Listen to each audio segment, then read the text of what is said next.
Good evening. I'd like to welcome everyone to our December Town Council meeting. Thanks for the plethora of folks in the audience today in council chambers, as well as those joining us on our YouTube video this evening. Our first call to order will be our agenda adoption. Is there a motion on the floor to approve the agenda as presented? Motion to approve. Is there a second? Second. All in favor? Aye. Motion is carried. Thank you. At this time, we will have Councilman Thevenin lead us in our invocation this evening. Thank you, Mayor. Let's pray together. Father, we thank you for this incredible season where we can come together, and God, it's a season of newness, and we thank you for that as we welcome in our new council. God, we just ask your blessings over them, and God, just pray for our meeting tonight. God, that you would bless us as usual with civility and respect for each other, and God, help us to go about doing great business for a great town. So we thank you and give you all praise, glory, and honor in Jesus' name. Amen. Amen. Thank you. Will everyone please rise for the Pledge of Allegiance? I pledge allegiance to the flag of the United States of America and to the republic for which it stands, one nation, under God, indivisible, with liberty and justice for all.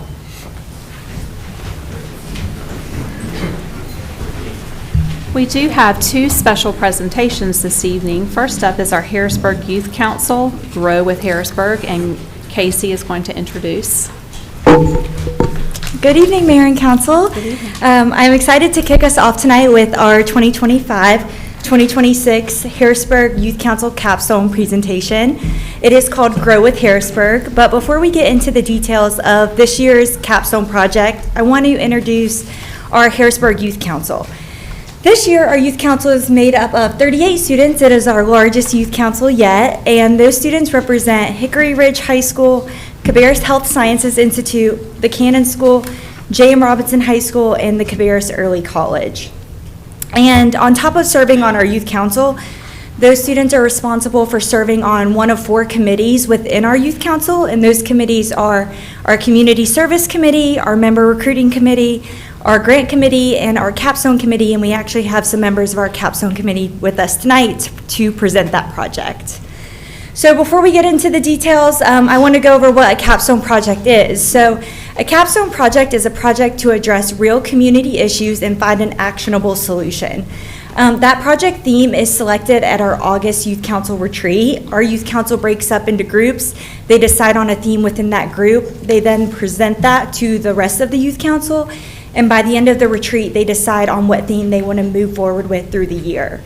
So in 2023 and 2024, you may remember we had a organized job shadowing opportunity for our high school students.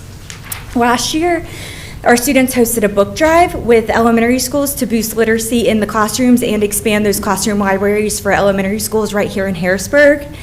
And this year, I'm excited to introduce Grow with Harrisburg, which is our 2025-2026 Harrisburg Youth Council Capstone Project theme selection. And I will hand it over to our Capstone Chair, Nadila, to talk about the details. Hi, my name is Nadila. I'm a junior at Hickory Ridge High School, and this is my 3rd year in Youth Council, my 3rd year on the Capstone Committee, and it's my 2nd year as Capstone Chair. So what is Grow with Harrisburg? Grow with Harrisburg, as Ms. Nestor explained earlier, is the 3rd capstone project that we as a youth council have undertaken. It focuses on biodiversity this year, and this year we decided to work on creating a pollinator garden with native plants. Native plants are plants that are endemic to an environment, and they're suited to this area because they've evolved alongside the other plants and animals in the ecosystem over the years, and because of this, they are all able to coexist properly. And so, by filling the garden with native plants, we will maintain a thriving garden year-round. And with this, we will work on educating the public and encouraging community involvement by both inviting them to help establish our garden by planting native plants at our planting day, and by encouraging them to visit the garden on their own time so they can learn more about native plants as well. But why did we choose this? So as Ms. Nestor explained, we chose the capstone project at our youth council retreat at the start of the year. Beyond that, however, we chose this project for several reasons. Firstly, to educate. The capstone project's main goal is to educate and inform our community about the many facets of our chosen subject. So the overarching goal of the project is to educate and promote community involvement. Secondly, we want to foster biodiversity by promoting native plants and coexistence with pollinators such as bees, butterflies, and hummingbirds. As you know, Harrisburg is a growing town, and we want to maintain green spaces amidst urbanization. As statistics show that 89% of Americans will live by urban areas and cities as time goes on. And so one of our main goals of this project is to maintain that nature and people can grow and live together. Lastly, we wish to engage with the community by hosting our Plant Day initiative, which you'll hear more about in some of the later slides, and by also, kind of, as I mentioned, the educate aspect, we want to encourage community participation and public interaction with the garden, as the Capstone Project really is for the people of Harrisburg at the end of the day. And next up, I'm passing off to Anita. Hi, my name is Anisha Hiremath. I'm a sophomore at Hickory Ridge High School, and this is my second year in Youth Council. Here are groups that we have identified who will benefit from our Capstone project. This garden will provide a hands-on learning opportunity for local families to learn about native plants, pollinators, and gardening. It will serve as a shared space where teachers, students, and local organizations can host educational opportunities and programs. The garden will also create and provide ongoing volunteer opportunities to support gardening, sustainability, and beautification. It will provide an engaging space for multi-generational citizens, as gardening is a hobby for anyone and everyone of any age. Here is our draft garden design. We plan to make a U-shaped garden with the gravel walkway in the middle. This garden is designed to have the taller flowers in the back, as you can see in the yellow. The shorter and smaller flowers will be on the sides. We also plan to have a trellis at the entrance with vines. These are some rough measurements, but the measurements will depend on where a garden will be. Hi, my name is Vishwath Veerapanini. I'm a 10th grader at Hickory Ridge High School, and this is my second year of Youth Council. And so what are our goals? Our first goal is we want to increase community engagement for the local environment with people of all generations and all ages. Our second goal is we want to gain recognition from the North Carolina Wildlife Federation. And so we want to get our pollinator garden as a certified wildlife habitat. And so the requirements for that is we need a source of food, a source of water, cover and shelter, and a place for their animals to raise their young. And so that is why we are continuing to look for a location that satisfies all those needs so we can get a certification. Our next goal is we want to educate students and adults on environmental preservation and horticultural practices. And finally, our last goal is we want to encourage sustainable gardening at home, and that's mainly through the take-home pots, which we will be handing out at our plant day. And how are we letting people know about our goals? Well, the first way we're letting people know is we're going to be educating and advertising people. We're going to be educating and advertising people via flyers, graphics, and promotional videos on the Town of Harrisburg social media. And we'll be handing out pamphlets on Planting Day, which will have information so people can go home and learn more about the plants and hopefully become more interested in biodiversity, and hopefully they'll take that into their own hands and contribute to that. And we also want to have an educational presentation on Planting Day by members of our youth council, where they'll walk around interacting with members of our community and talking about our pollinator garden so they can learn more, and hopefully we'll be able to raise more awareness about our pollinator garden and biodiversity. And the next way we're letting people know about our goals is we'll be having a Planting Day. And so we'll have live planting by the youth council, but we'll also be inviting members of our community to come to raise awareness about our planting, about our pollinator garden. And we'll be handing out take-home pots and seeds with pamphlets and presentations by youth council members, so people can learn more about our garden and why we're doing the garden. And we'll also be providing information to people at the plant day through the presentation, and we also plan to have labels about each of the plants to raise information about the plants, so if they're interested, they can take home the specific seed they want, and then we'll be able to foster biodiversity with people in their own homes.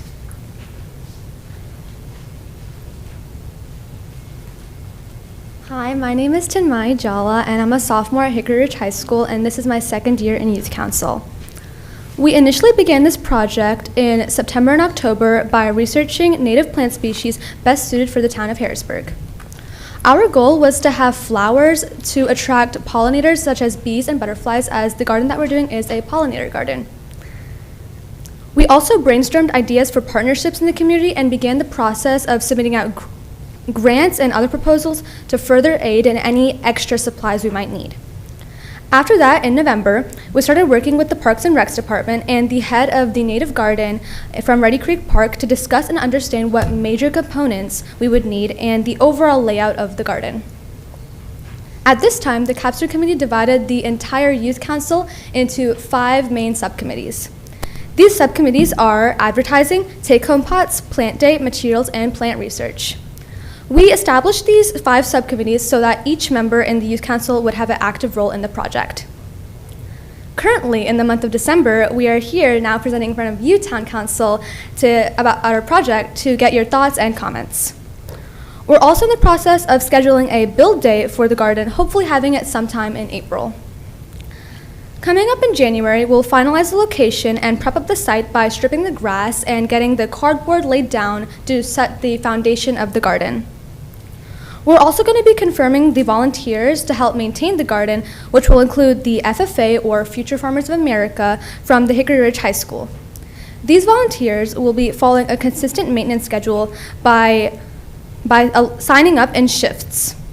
After the site is all prepped up, we'll be confirming the plant purchases and begin advertising for the plant day in April, mainly through the advertising subcommittee. Additionally, in March, we'll have 2 building days to clear and get the soil ready for plant day.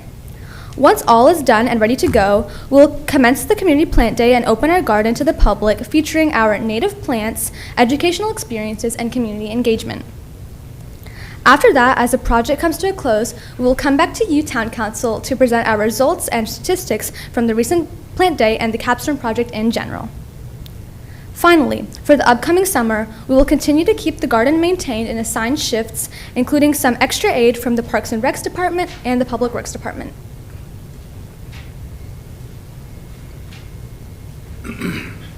Throughout the planning stages of this project, we've been very lucky to work with Mr. Nathan Strife and Ms. Kendra Dixon.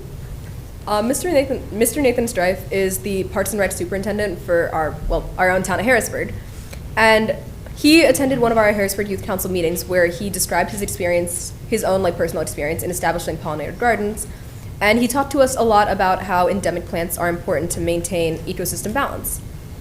We will continue to consult him for matters concerning the garden design, as you saw in one of the earlier slides, as well as some of the general maintenance issues that come with having a garden. Ms. Kendra Dixon is the head of the native plant garden at the Reedy Creek Nature Preserve. She attended one of our Capstone Committee meetings, and she spoke to us a lot in detail about the specifics of native plants and how you have to go about when choosing the plants for a garden and how all these plants interact with each other. We'll be continuing to consult her in the future for where we're going to be sourcing plants, and also the specifics of how we're going to maintain the garden and how we're going to set up the plants in the garden as well. And we're so excited to undertake this project, and thank you so much for listening. Are there any questions or comments? This is wonderful. You guys did a great job with the books last year. I think this is a wonderful project. What I'd ask you to come back with in May is, what's the next step? If you guys are successful in this garden, I see all kinds of common areas out here. I see the flower boxes going up. If you work with Parks and Rec, is there something we could do to put flowers out there? Or somebody has a vacant piece of land that they've cut all the trees down. Can we throw some flower seeds out there? This is way above my plant knowledge. But I drive down I-85 sometimes and I see these medians that have these wonderful flowers that come out twice a year. So it'd be great to see a next step from this group and a recommendation where you've already generated success on a small scale, planted a seed, and then said, okay, what can we do next for our town? But this is wonderful. Love it. That'd be a really cool opportunity to explore in the future when this project goes well. There you go. Go. When you succeed, yes. Yeah. Any other questions or comments for Youth Council? Thank you all so much for being here tonight and presenting this to us. It looks like a very exciting project and can't wait to see how this turns out. Thank you.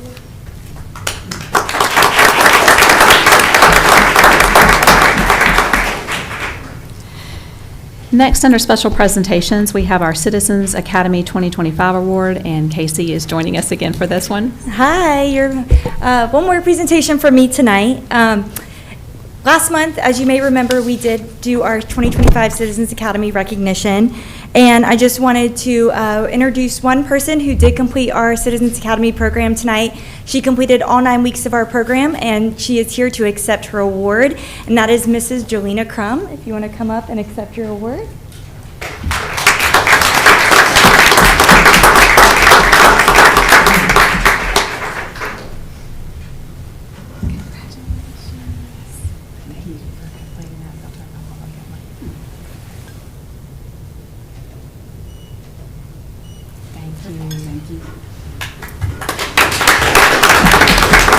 Thank you. Thank you. Thank you, Ms. Crum, and for all of our Citizens Academy graduates. That was a lot of fun to see that many people go through it this time.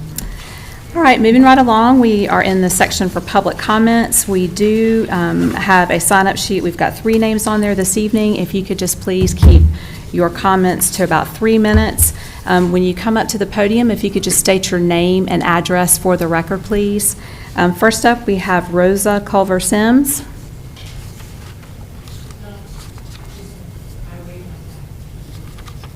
Wave time, or you're not? I'm not going to speak. Okay, thank you. Mark Monroe.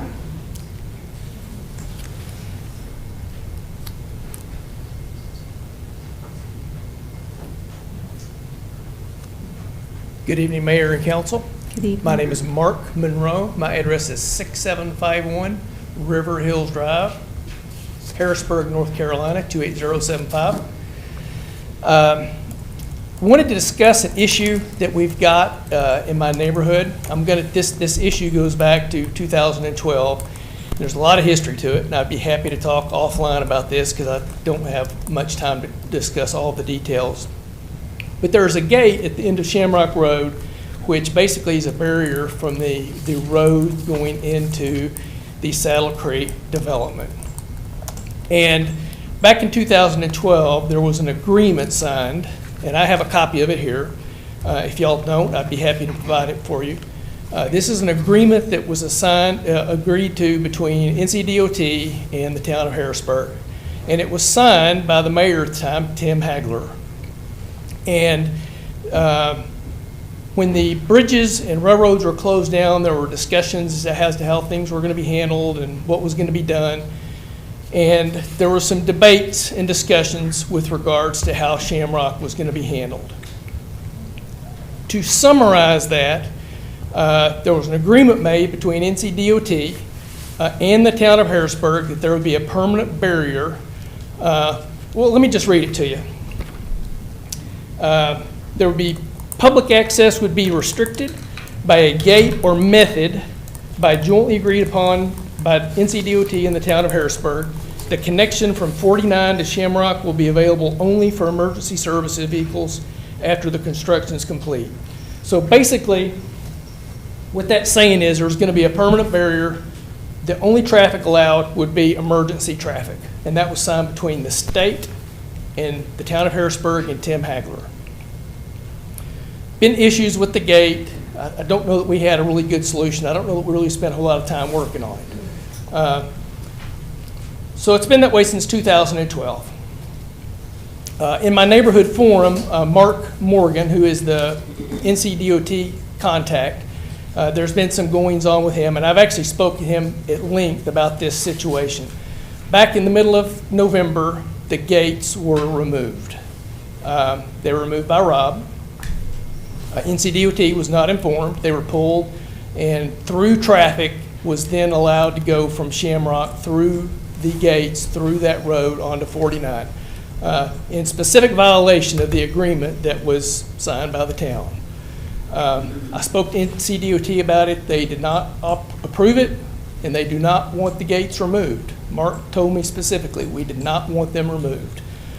He said they need to be replaced. We need barriers there. That was the agreement.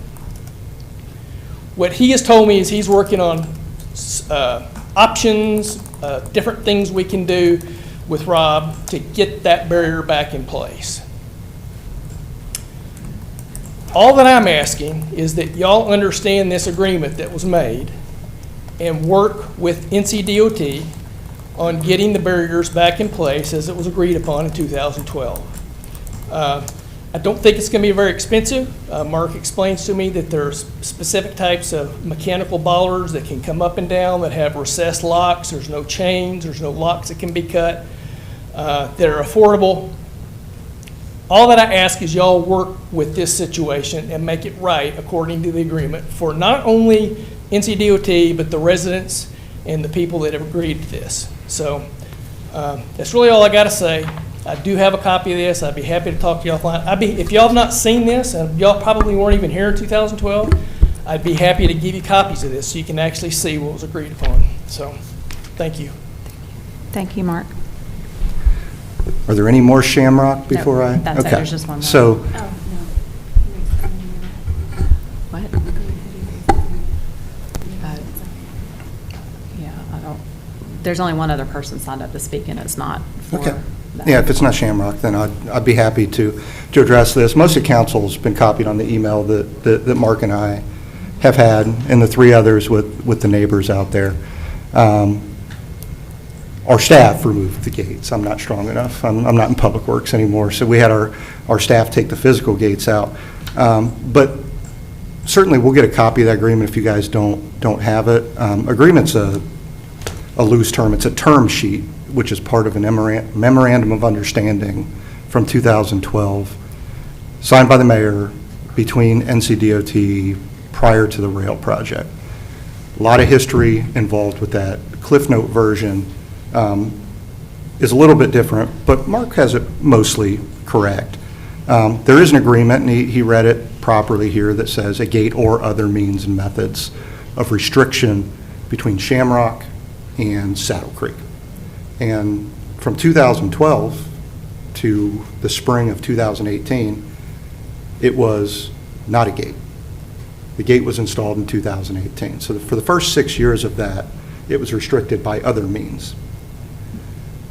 If you guys remember, Tom Polito was here at the time. He was the Public Works Director. Him and the current administration at that time decided to try a gate. And it had a mechanical opening, so it was motorized, so that the emergency vehicles could come up, they'd hit a button in the truck, and it would open up and close. That was another way to make it a little more strict than what was being done for the first 6 years. A few weeks after that, no more than a few months, that Public Works Director left, and I got the wonderful pleasure of inheriting that department along with the engineering department that I was running at the time. For 2 years, from 2018 to 2020, I maintained that gate. That gate continued to get opened with just trucks that will push up against it and push through and break the motors. And Mark and I discussed all this on the phone that evening. And then we quit maintaining it that way. We started putting a chain on it with a Knox box. People cut the chain. People broke the Knox box. So then COVID hit. Nobody was going anywhere. We just didn't do much with it. We just quit kind of maintaining it. It wasn't an issue. Fast forward to about 2022, we said we're going to let it just kind of be a soft open. We're not going to maintain it. We're going to let it sit out there and see what happens. And we heard nothing in the area. From a town standpoint, we weren't maintaining it. We weren't putting a lock on it. We weren't putting a chain on it. However, it did start to get chained and locked. Not by us, but by businesses or residents or folks that lived in the area, which created an issue where we have two scenarios. We either have a gate that is wide open because we can't maintain it, so it's always open and people can just go through and there's no other means of restriction. There's no signage and there's no patrolling. Or we have a gate that's locked by private entities, in which case we can't get fire, police, or EMS through there. Both of those two scenarios are not tolerable. So this fall, we looked at, so what can we do out there? What can we try? What other means and methods are available to us as the agreement allows? And we went and we signed it, and we changed the traffic pattern, and we put stop signs out and stop bars, and we put restricted traffic sign, and we put deputies out there. So we measured the traffic volume and speed prior to. We worked with the businesses and said, you have to route all your trucks a different way. They can't go this way. Tell your employees they can't go this way. We're going to sign it, and we're going to enforce it with deputies and see how this works out.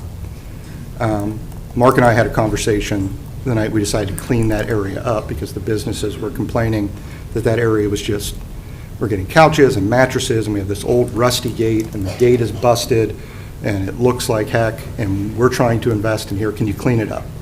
So we said, yes, we'll clean it up, and we physically took the metal gates off of the hinges at that point. That's when everybody noticed, hey, this is an issue. Mark got a hold of me. Three other neighbors on that road got a hold of me, and I explained to them what was happening. I met with NCDOT last Wednesday about it. We're talking about, hey, if this method doesn't work, what else can you do? But you do have to go through a process of elimination. We know the gate, from a town standpoint, doesn't work.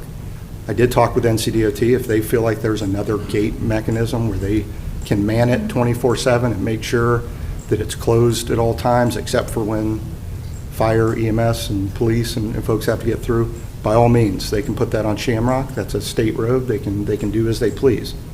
But what we can do is try this method, measure, see if it works. If it doesn't work, we're working with NCDOT on are there ways to put raised medians there, traversable entrance exits with kind of grass pavers. Can we slalom the curbs so that trucks and things can't get through and make it hard to get through? But all of this has been communicated with Mark and the three neighbors who've reached out, and I've offered to go out and meet with them in the neighborhood and take a look at what they're looking at, also explain some of this, look at these documents.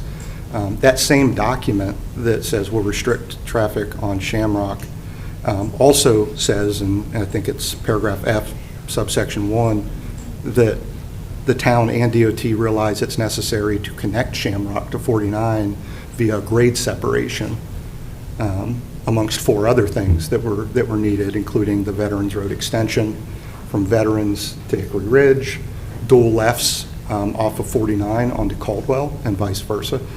So it lays out about 5 major traffic improvements that DOT was committed to helping the town achieve 13 and a half years ago. And I pointed that out to NCDOT and to the neighbors that DOT has moved nowhere on any of those. And we now have a population that's double, and we have a business park that's double. And so we had really good meeting with the rail representatives at NCDOT last Wednesday. I went out to Albemarle and met with them in their office, as well as Mark Morgan. Mark told me he's retiring here in a few months, so everybody that knows Mark knows he's put in many years of service. And they were fine with the process as it is, understanding they probably they want to measure and make sure it doesn't, excuse me, get worse. But they didn't have a solution either. When we had those questions, and Mark and I discussed on the phone, what would you like to see out there, other than like these electronic bollards that can be motorized underground and come up, which Mark mentioned. And those aren't really used on public transportation routes. You see those in commercial settings and traffic parking decks and things like that. I think this process, from what we've looked at so far, is working, but if it doesn't, we would do it. So far, the speed before versus the speed after. So the speed after we made the restriction change went down 2 miles an hour. And the total volume on that road after the restriction change is around 100 vehicles a day. So in the peak hour, you're looking at 10 to 12 vehicles in the peak hour, peak morning AM and peak PM. Having 10 to 12 vehicles in your busiest hour is not something that all the other roads in Harrisburg are unaccustomed to. We did make the mistake. I'll say I make the mistake because I know Mark of, should have reached out to Mark and some of the neighbors and explained the signage and the deputies ahead of time. Sometimes you miss them, right? So short of that, we spoke the day it came out. I've offered to go out. All 4 of those emails have declined that offer to go out and speak. But we remain ready to look at the issue and fix anything as it comes up. Rob, real quick, when you talk about the grade separation, who was going to take on that project? Was that going to be NCDOT?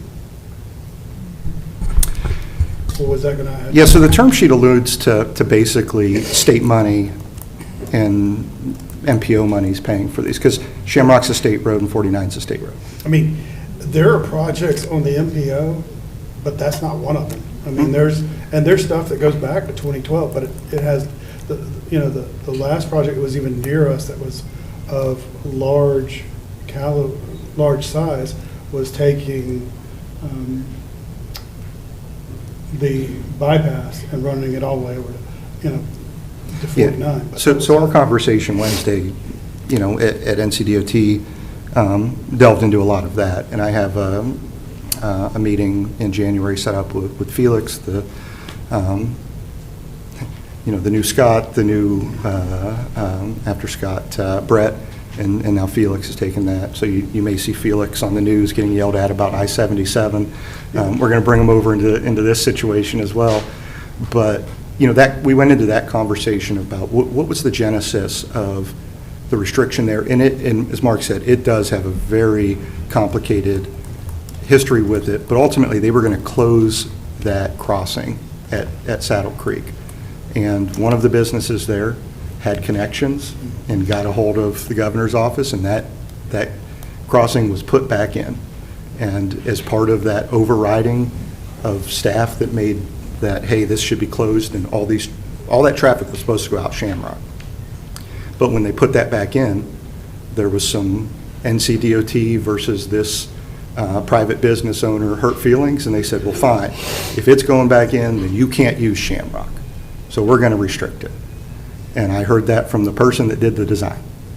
So we had that conversation in that meeting last Wednesday about, okay, it's been a decade and a half. Realistically, what does it need to be safe? Because vehicles are crossing that rail right now. We're talking about putting an Amtrak rail station right there. Trains are going to be stopping there. The dynamics have changed. So, once I apologized to that person from NCDOT for whoever stepped on their toes a decade and a half ago and said, can we just look at this from an engineering standpoint? At that point, we all were able to look at it and go, yeah, I think there could be some things here. Let's get together and not only look at the Shamrock and Saddle Creek gate and restriction and what you have there, but what else can we do? How many vehicles can we send out Saddle Creek and across that crossing? Because remember, we have no agreement, the town has no agreement that we can't send unlimited traffic out Saddle Creek.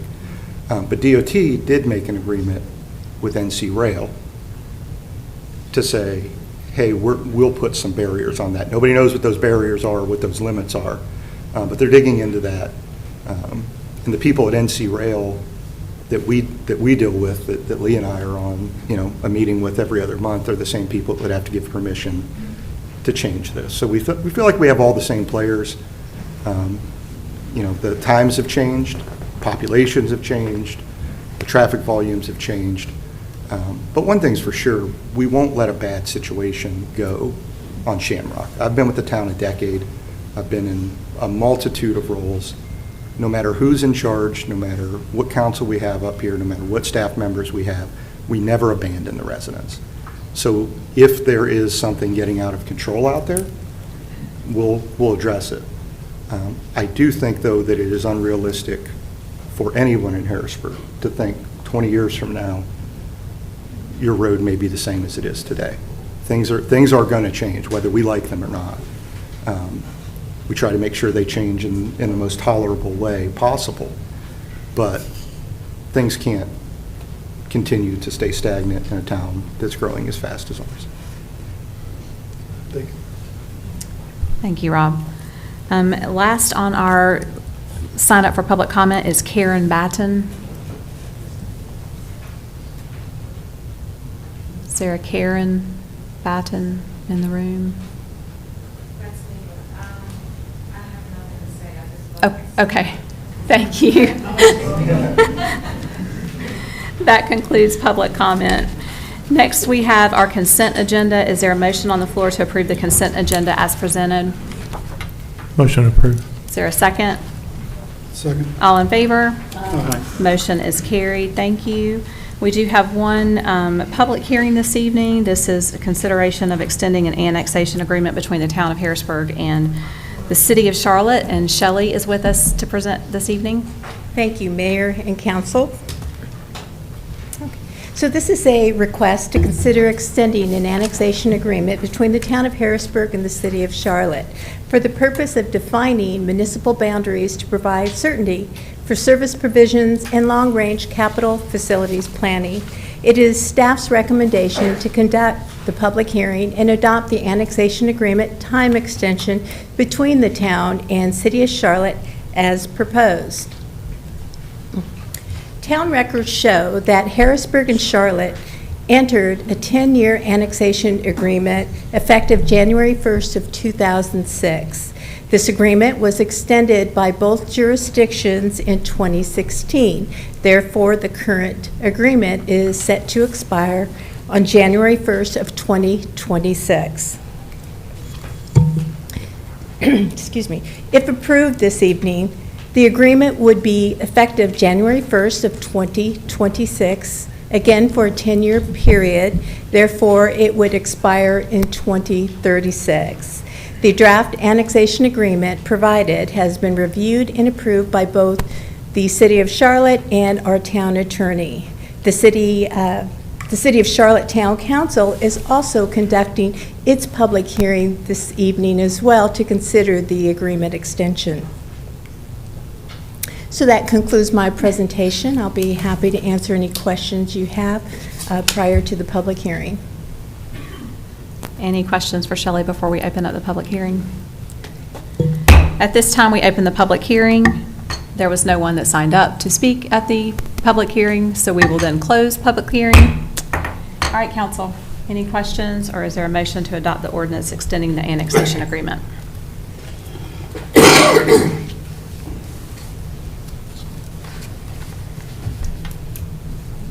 No concerns. I make a motion to adopt the agreement. Is there a second? Second. All in favor? Motion is carried. Thank you so much. We will move into our communications portion this evening. First up, we have our town manager's report.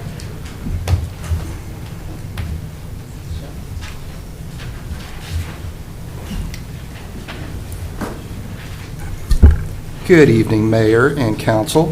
For tonight's manager report, I actually have a presentation. I know how much everyone likes long presentations, so I wanted to get at least one more in before the council changes over.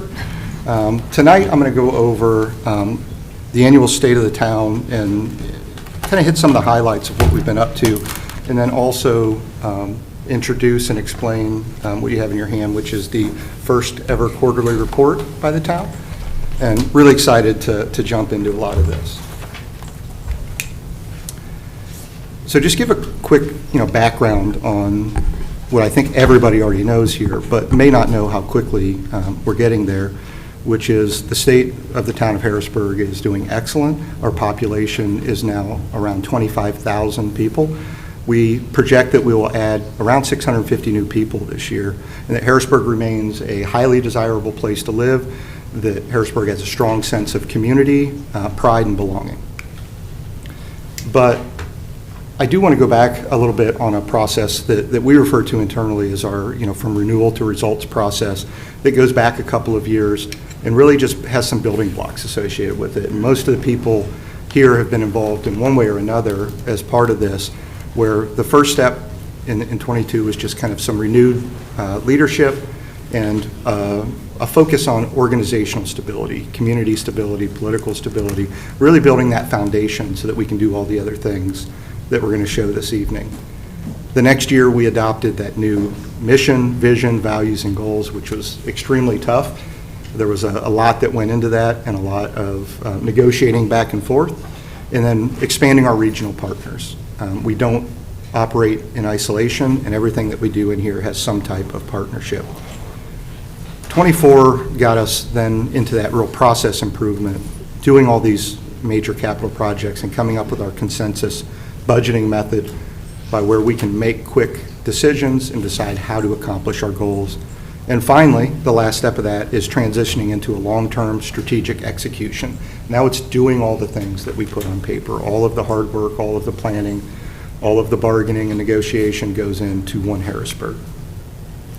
And what did that look like from a practical standpoint? The first thing we did was invest in people, and our benchmarking demographics really show this out really well. So here's two graphs that I love to show, and it's just if we invest in our people, we get performance. And by investing in our employees, if you look at the left side here, we do everything that we do with about half the staff of all of our peer groups. The peer group average is 12 employees per capita, and we're at 6. And that goes right over to general fund expenditures per capita, with our peer group being at about $1,350 and us being at $750, almost half of what everybody else in the peer group is averaging. We then turn that right over to tax rates. Our tax rate is 41 cents compared to the 54 or 55 cents of our peer group average. And the only community on here in our peer group that beats us is Leland, who also has a fire services tax, which would actually push them just a little bit over us. So we have the lowest tax rate amongst any of our peer group, and we're delivering those big city services in that small town efficient way. That starts with strong finances, smart investments. This graph shows half of everything that we do is in public safety. Half of every dollar that we spend, half of the taxes that come into the town go into public safety, and that's important as we go through. You'll see why. Prepared, equipped, ready to serve. In the past several years, we've nearly doubled the amount of deputies that we have, going from 17 to 32, having one deputy for every 1,200 residents back in 2022 to now one deputy for every 675 residents today. We've pushed our fire safety up as well. Fire personnel is now at 55 firefighters strong, investing more than $10 million just in the new capital equipment, new ladder trucks, brush truck, engine. We have 2 swift water rescue teams ready for support so that we can keep one locally and send one out throughout the state and throughout the region as a resource for the entire state of North Carolina. You know, after public safety, I think everybody in this room would agree that the second biggest thing is traffic. We had one public comment tonight, and it has to do with traffic. Traffic is always the biggest issue in Harrisburg, and we've tackled that head on. Not only have we done the hard work to go out and get all the grants and build all these projects and be ready, we're now executing to the tune of $25 million in transportation improvements over the next 4 years. Caldwell Road Extension, Main Street Roundabout, Highway 49, and the train station being the biggest bulk of those. With Caldwell being $6 million out on the west edge of town, connecting 49 up to 29. The Main Street Roundabout right here at Main Street and Roberta Road, connecting our town center to our major thoroughfare, nearly $4 million in that project. The Highway 49 improvements, converting Highway 49 from east to west all throughout Harrisburg into a boulevard-style, recognizable downtown that's walkable and livable with 10-foot walking paths in a boulevard center. And then the east flank of town, as we had talked about, the Saddle Creek and that area, also having a train station. This would be an Amtrak train station right here on the east side of our town center that would connect us to Raleigh and Charlotte, but more importantly, to DC and Atlanta as that rail line continues to grow. But that's just the beginning of what we've been doing. Obviously, recreation, history, and community pride have been something that we've been passionate about here as both a town board and a town staff, and we get that from the community. This is my single favorite photograph that we have. I don't know who took the drone shot. I'm sure Casey's told me a bunch of times.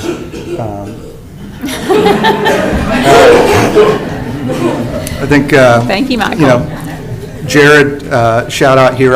If there's one picture that sums up who we are, this is it. A vibrant, diverse community, enjoying each other and being out and just being out with our families. And when I look at this picture, it's a beautiful day in a beautiful park with beautiful people. And we're continuing to invest in it. You know, just a few years ago, this park didn't exist. This park came online after 2020. Right, we were building this for years. There was a small area here that had fields and stuff, but this amphitheater, the splash pad, the breezeways, the additional fields, the pond, you name it out here, everything that you see is brand new, and it's relatively brand new, just a few years. And we continue to invest in that. We have investment, and we also have private investment in the New Harrisburg YMCA that is now open for everybody to go check out, located right in Harrisburg Park. We gave the land. We went and advocated for state funding and have some town funding in that as well. We now host our youth basketball program in those gymnasiums. So we're really excited about that. We approved and are in design and have planned to have these online for spring athletics. Jim, not sure where he's at, but I just put him on the case there. March. We plan to have these in March. 180,000+ square feet of new turf athletic fields in this park. We just did the ribbon cutting for new playground equipment in here as well. And that's just what we have done. And what we plan to do is continued major park improvements over the next 10 years. The Parks and Rec Master Plan outlines, millions of dollars of spending, and the most important part of that is new parks and trails throughout the town, not just in one small park. Recreation upgrades to the existing parks that we have, Farm Mill, others. Beautification projects, continuing to maintain our stuff. And most importantly, we're funding these things through already established funds. We're not going to increase taxes. We're not asking for additional revenue. We fund these through grants and public-private partnerships. As new folks come in and build projects, we tend to get them to invest in these, and then our staff works really hard to find outside investment. One of the most exciting ones that we just recently have talked about is the historic Mill and Museum, a great example of something that we don't have now and we will soon have. Building this, first of its kind, reestablishing the old Farm Mill site so that we reestablish the foundation of the mill, make a boardwalk where we can have canoe and kayak launches, access to the river with fishing and recreation, nature trail walks, and then be able to showcase some of the history and belonging that we have here as a community with a real working water wheel is the idea here. And Councilman Patrick so kindly volunteered to pro bono the architectural work on here, and we already have the civil site folks worked out. So we're looking to move with speed on this and have a meeting space where our community desperately needs more meeting space to gather and have events, but also showcase some of our history and what Harrisburg really is. Okay, those are the top three. I'm almost done, I promise I won't keep you here all night, but the top three are that. They're public safety, parks and recreation, and the transportation. What supports all that is our investment in our growth and opportunity. And last year we rolled out economic development as a department here in the town, and we've been doing an incredible job there. The reason we need that so well is what you see in this first strategy here, which is really business retention and expansion, as well as the entrepreneurial development and how those push quality of life.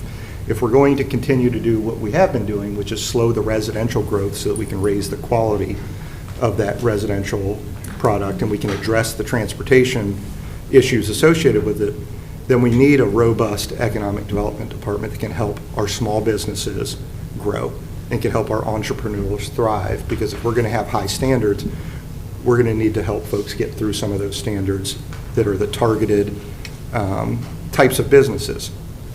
Restaurants, retail, recreation amenities. Those are all the top business development priorities for us. And they have to fall into those quality of life priorities of not contributing negatively to traffic flow, being walkable, bikeable, preserving green space, activating our town center, and improving access to utilities. We've done a few things here. We now have an asset inventory map, and we also have our project map. You can go on our website and you can view anything we're doing in the town. If our staff has access to it, you have access to it. So you can go on our website, click on any of these dots next to your house and see what's going on and see every plan that is submitted to the town. We're also doing site readiness. Ryan ushered us through this. It was a very intense project where we looked at nearly 500 acres in the Moorhead West area through Duke's site readiness program to understand what makes that site ready when we're ready to develop for industrial. When we have an end user that we like, the last thing we want to have is not have utilities or not have road access, not have the things that we need out there. So we've also added site readiness to that economic development. And then ultimately, none of this matters if we can't communicate it out. If nobody knows what's going on, then we can do all of this and it just falls on deaf ears. And we have been connecting with our community in very intriguing ways. First and foremost is just a update to the website. So a refresh of our website, adding the mobile app, making this more accessible to everybody, both from a true accessibility standpoint, making it ADA accessible, but then having this app available that's easy to use, that people can sign up for notifications and everybody can stay informed. One of the things people like to do most, me included, is complain. So an easy way to complain is you get on Quick Fix, which we rolled out this summer as well. And this is part of our app. You don't need a second app. You can just go to the Harrisburg app. In there, there's a button that you can sign up on. You have the Quick Fix. And now you just geolocate everything that you see. You're out in the neighborhood. You see litter. You take a picture. It geolocates it. It gets off to the people here that take care of litter. You get an email response, hey, we've gotten this, here's what we're doing, here's when it's done. When it's done, you get a notification. Also, if you're the fifth person that saw that and you go to take a picture, it's going to say, hey, there's 4 that already reported this. Do you just want to follow instead of making a fifth? And you can just click follow and you'll get those same updates. So trying to make it easier to just work, live, and be in Harrisburg. And also we rolled out the town waste cart recycling, but I think that's a bigger topic of just branding in general. And so we're branding everything, including going out and having all of our surveys, our youth engagement, updating all of our signage, creating that sense of place as our borders. You know when you come into Harrisburg, it looks different, it feels different. And that leads us into the next step, planning our future together, the One Harrisburg plan, the long-range comprehensive plan that just pulls all of this together. Transportation, housing, parks, growth management, focused on sustainability, preserving small town charm, inclusivity, really getting ready for going from our 25,000 people to what does it look like when we're at 40,000? How do we maintain all of the success that we have now with nearly twice the population? And those, people in this room, I'm sure, have engaged in that because our engagement's been off the charts. We've already completed our summer and fall sections here of 25. Our next steps are implementation strategy, working on building vision statements, developing strategies, continuing our public engagement, drafting that plan. We've talked about a housing summit as part of that. And then in summer and fall of next year, actually adopting this plan, engaging the community and the stakeholders, and reviewing this and getting it adopted here at the town council.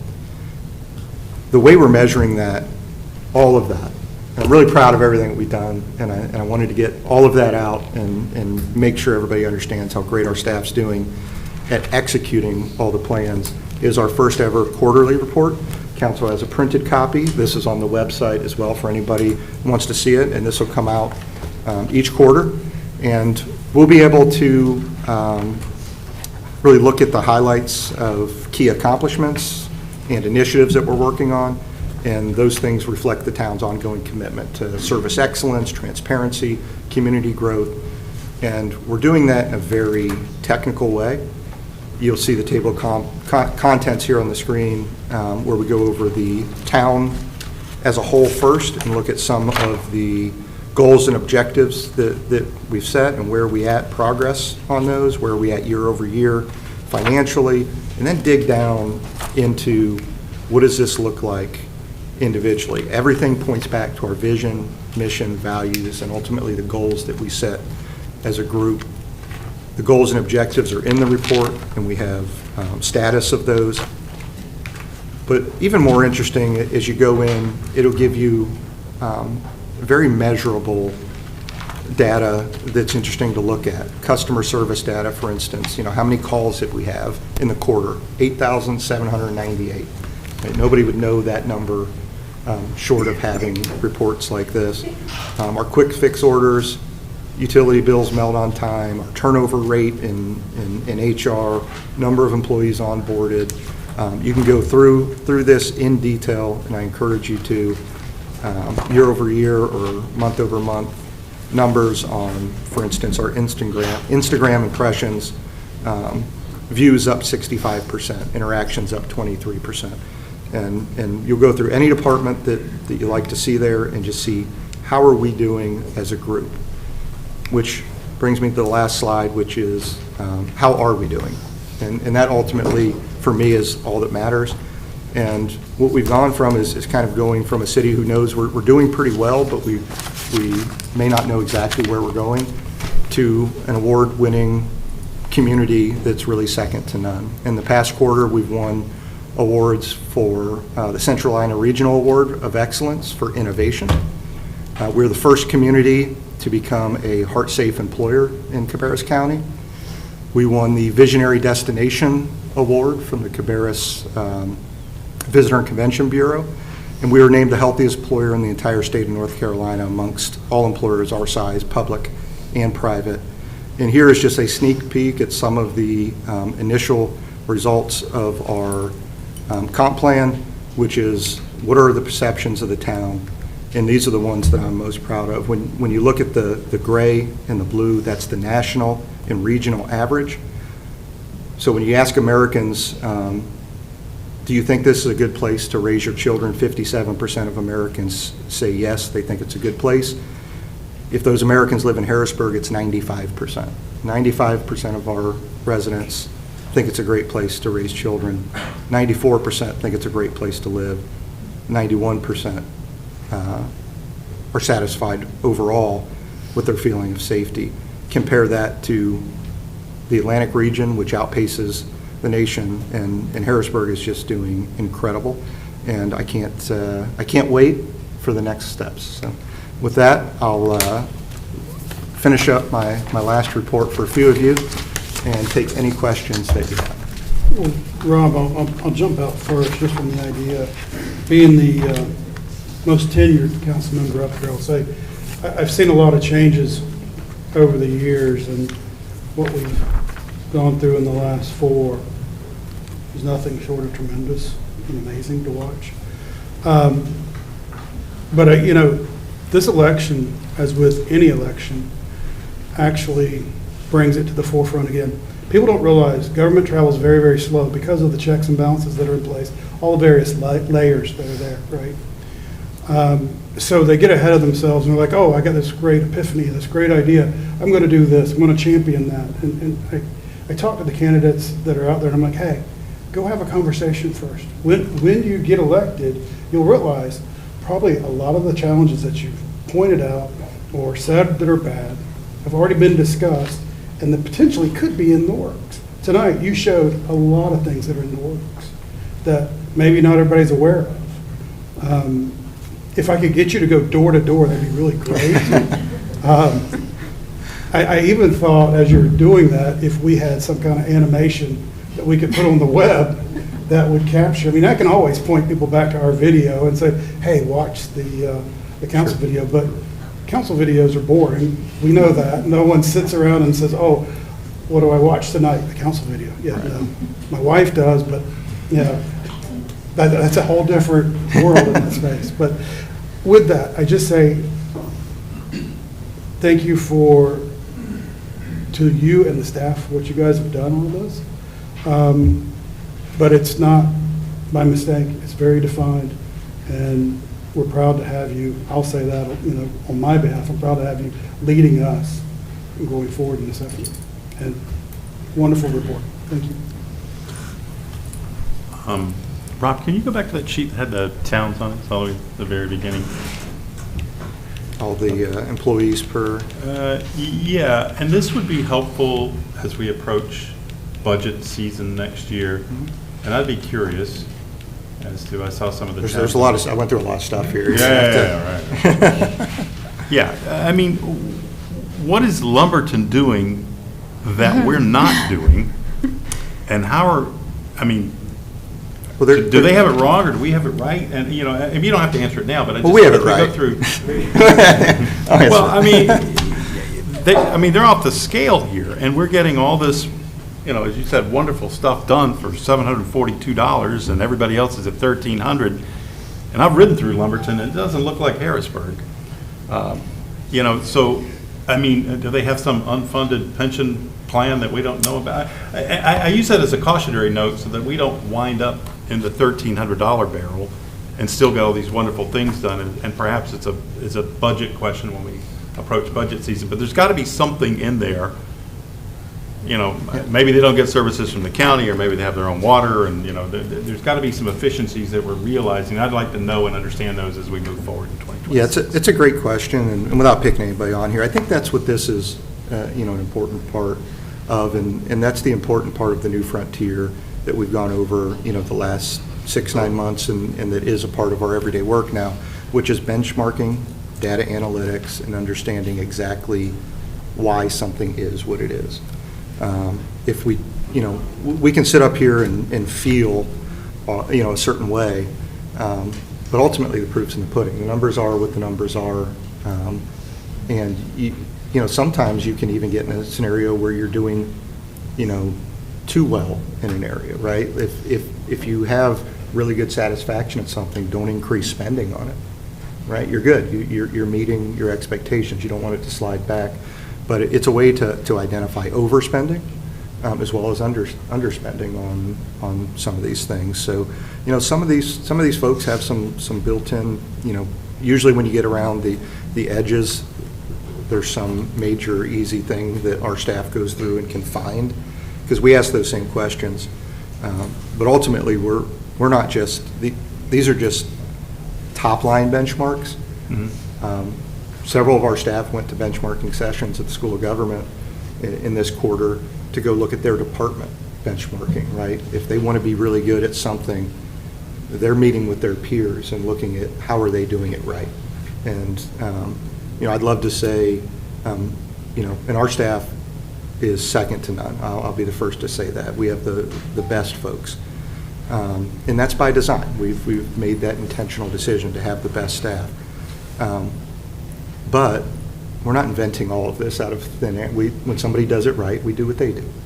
And then if we take the 10 communities that are doing 10 different items the best, and we try to emulate those 10 different things, then we're better on a whole. And it proves out on our spending, it proves out on our staffing, it proves out on our tax rate, and ultimately it proves out in the quarterly report in all the details that you see here, be it a reduction in turnover, be it, I think if you look in here, fire saved $10 million in property over the quarter. So these things just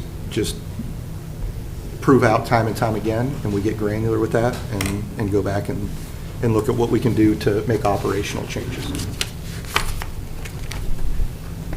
Great, thank you, Rob. Next up, we have our Finance Monthly Report with Brian Lee.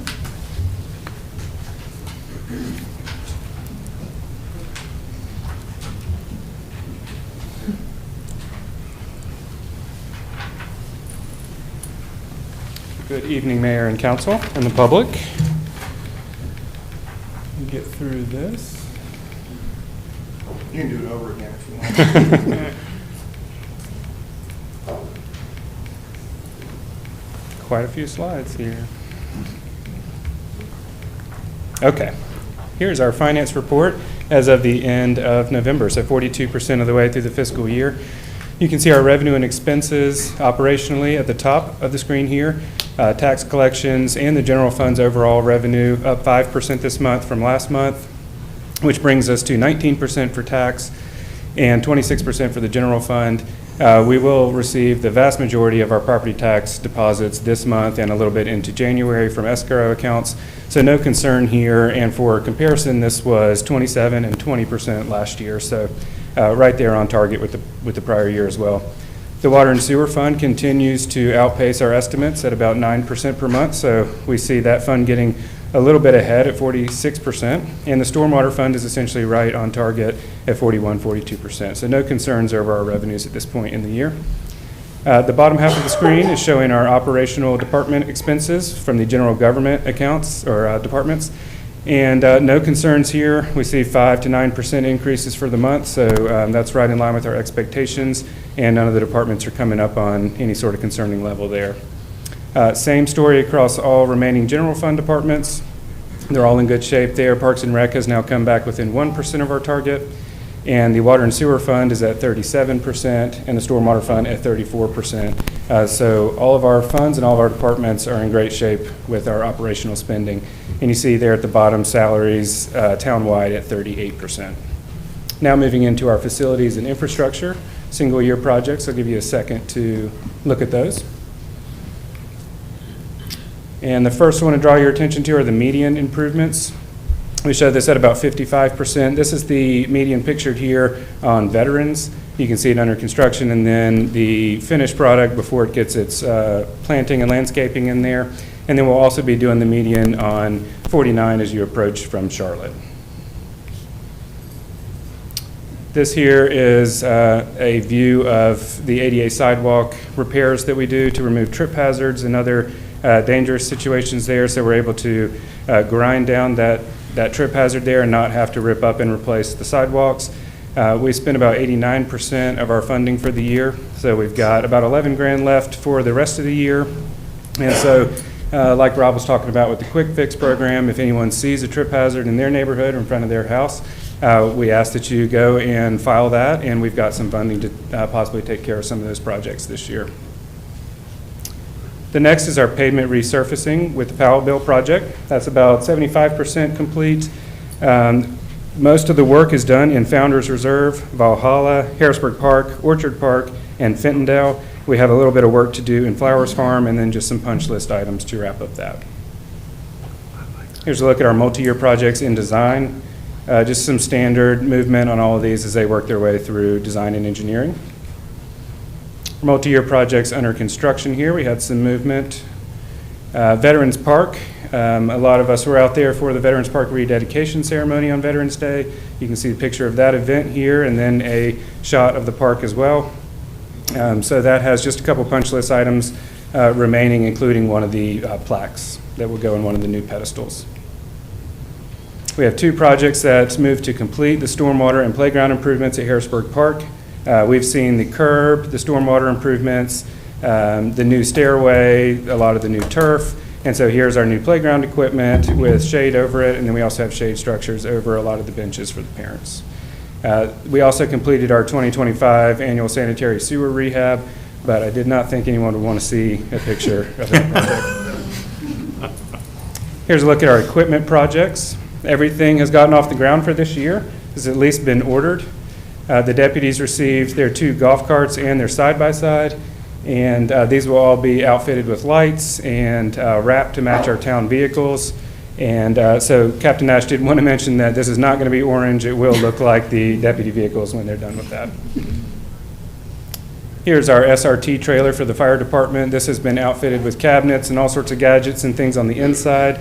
The only thing that needs to happen now is the graphics on the side, and that will be ready to go. And then we've mentioned this for a couple months with the grant that we got from Enbridge. The fire department was able to buy the Swift water tent for their deployments.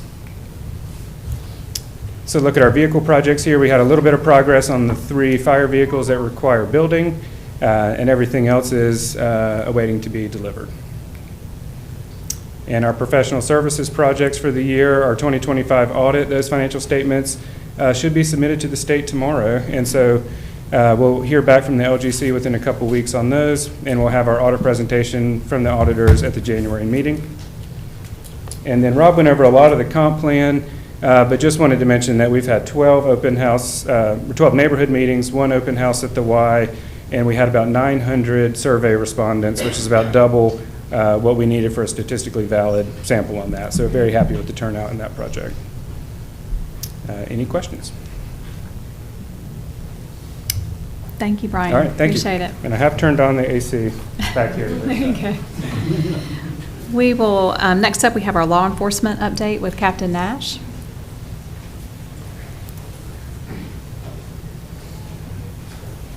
Good evening, Mayor, Good evening. Council, for our December law enforcement update.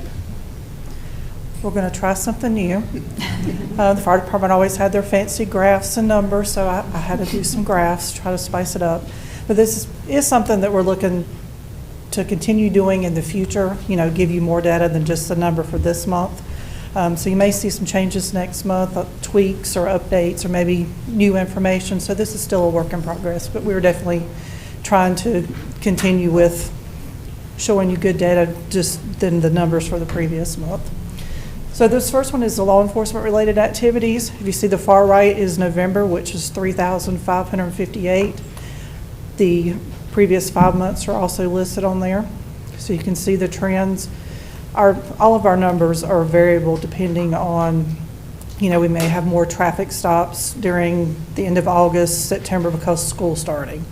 And then last month we had farms and active shooter training. So you're going to see our numbers, go up and down. There's usually a reason for that.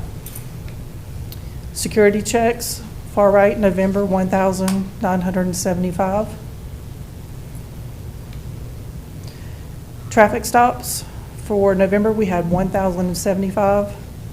And again, I think that spike in September was a lot of traffic initiatives for school being in session. They did a lot of traffic stops and being in areas where schools were going on just to, make people aware.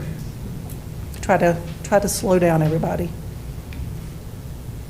And then our non-emergency response time for November was 6 minutes and 51 seconds. Our average is 6 minutes and 38 seconds. And then also, as I stated, we had active shooter training this past month. We were able to get a school in a neighboring county that is no longer being used. It's always hard here, even during the summer when schools aren't in session, there's usually something going on, and you can't have deputies running around with, ammunition guns and things while students or staff are there. So we're able to use this school and get the best training that we could possibly get, the most real-life training. Hopefully that is something we never have to do, but we are prepared and trained in case it ever does come up. And are there any questions?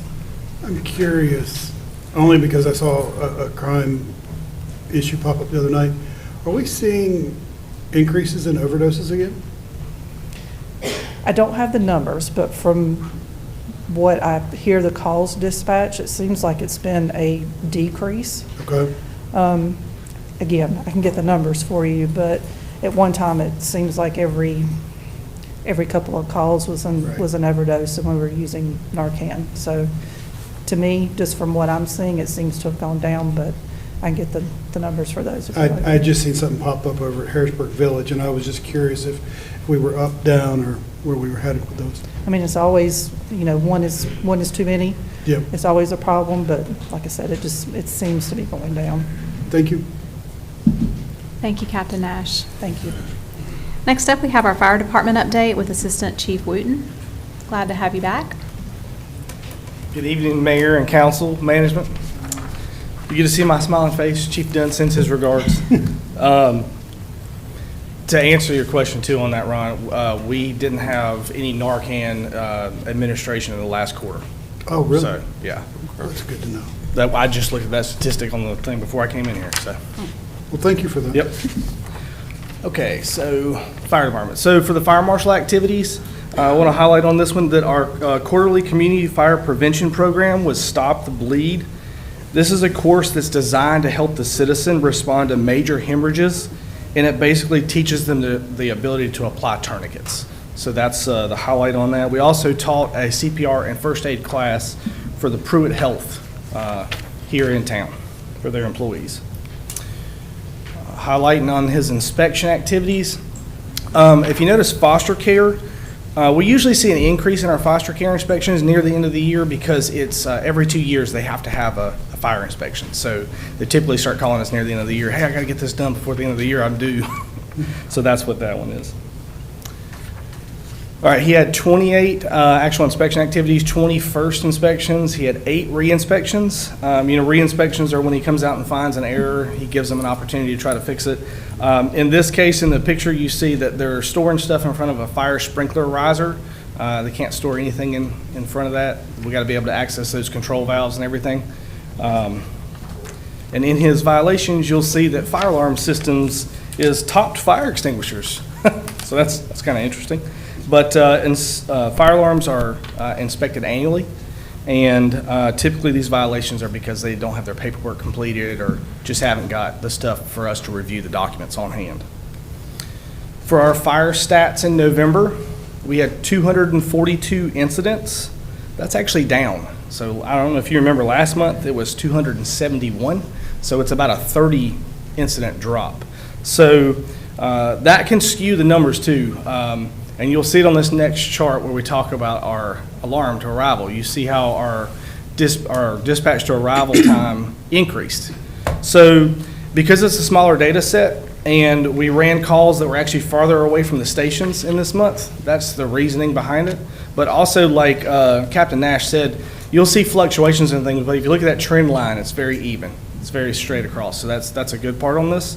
One other thing, though, that we're going to start doing as far as our metrics, in the quarterly report that Rob presented to you, it has 90th percentiles for the fire department. 90th percentiles are a better way for us to say how well we're meeting a goal.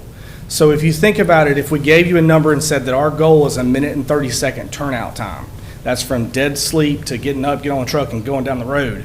They have 1.5 minutes to be fully dressed, seat belted, and everything before they leave the station.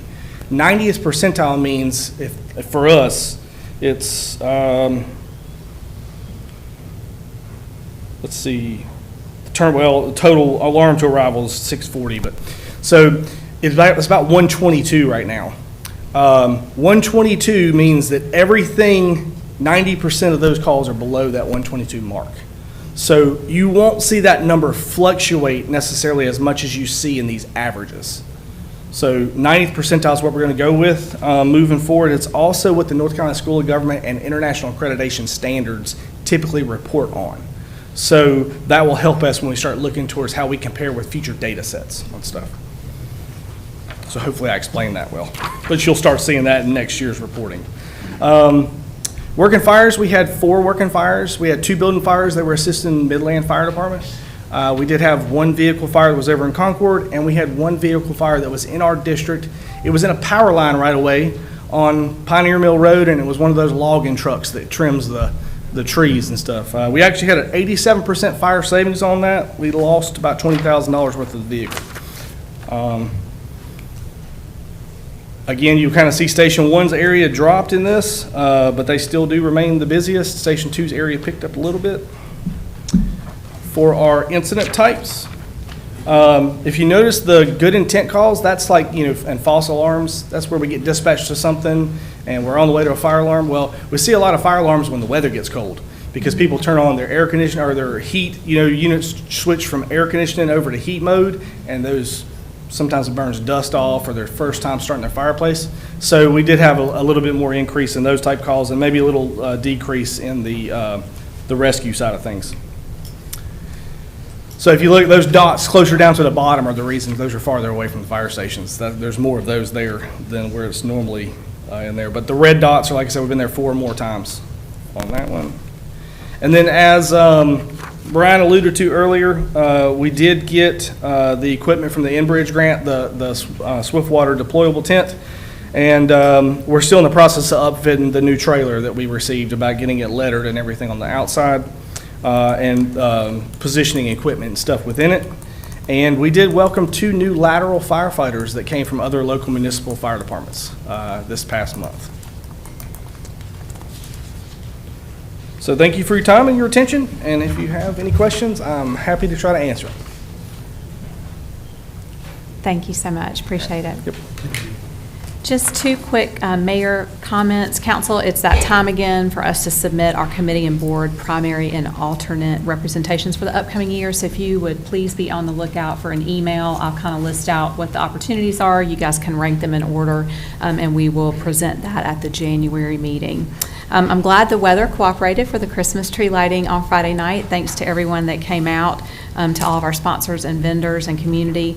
That's a wrap on another fabulous year of events planned with our Parks and Recreation Department, so kudos to them for 12 months of lots of activity. So with that, we will move into council comments, and anyone other than Ian first. I have a couple of things. Rob, where did we land on ensuring food for the people in our community? So we looked at what communities, or I said what cities, towns, municipalities can do in North Carolina, and we are not directly empowered with the ability to do that ourselves. So there's no opportunity for private partner? There is an opportunity for private-public partnership with 501c3s, but we can't give cash. So the only partnership that you can ever have is if you were to, let's say, hire somebody under contract to perform a service. So short of hiring somebody to perform a service, there isn't any availability directly with municipalities. That is permitted with like counties and folks that do health and human service stuff. They can do direct spending, but public expenditure in that realm is not permitted by municipalities, other than if you say, hey, we have like any emergency. Tornado came through, you can hire a contractor to clean up. If you've got, folks starving in the streets, you can hire an outside company to do something for you, but it has to be through a contract, and then there's a pretty stringent and what looked like mostly a cost prohibitive auditing process associated with that, because then that company needs to submit their books to our auditors, and it goes through a thing. So it was pretty cumbersome, but it was not a permissible direct expenditure from cities, at least not from towns. Okay. And so we had our risk management Board of Trustees retreat our quarterly meeting. And there are a couple of things that I think are worth highlighting to make sure that we are doing all the things correctly. Assistant Chief Wooten and I had a conversation about this earlier today. But especially with us doing our one Harrisburg plan and updating our UDO, just making sure that we're partnering with the league, especially Lisa Kinsley's group, because they're seeing a lot of denial and claims because things are outdated. We spend a lot of time, I know I addressed this last month when we talked about FEMA reimbursement, but it's even becoming that way with municipal claims and then having to issue reinsurance and those claims being denied. There was also a suit from a municipality that they lost when there is candy items being thrown out at a parade. So we really need to revisit that as we look at planning for our July 4th.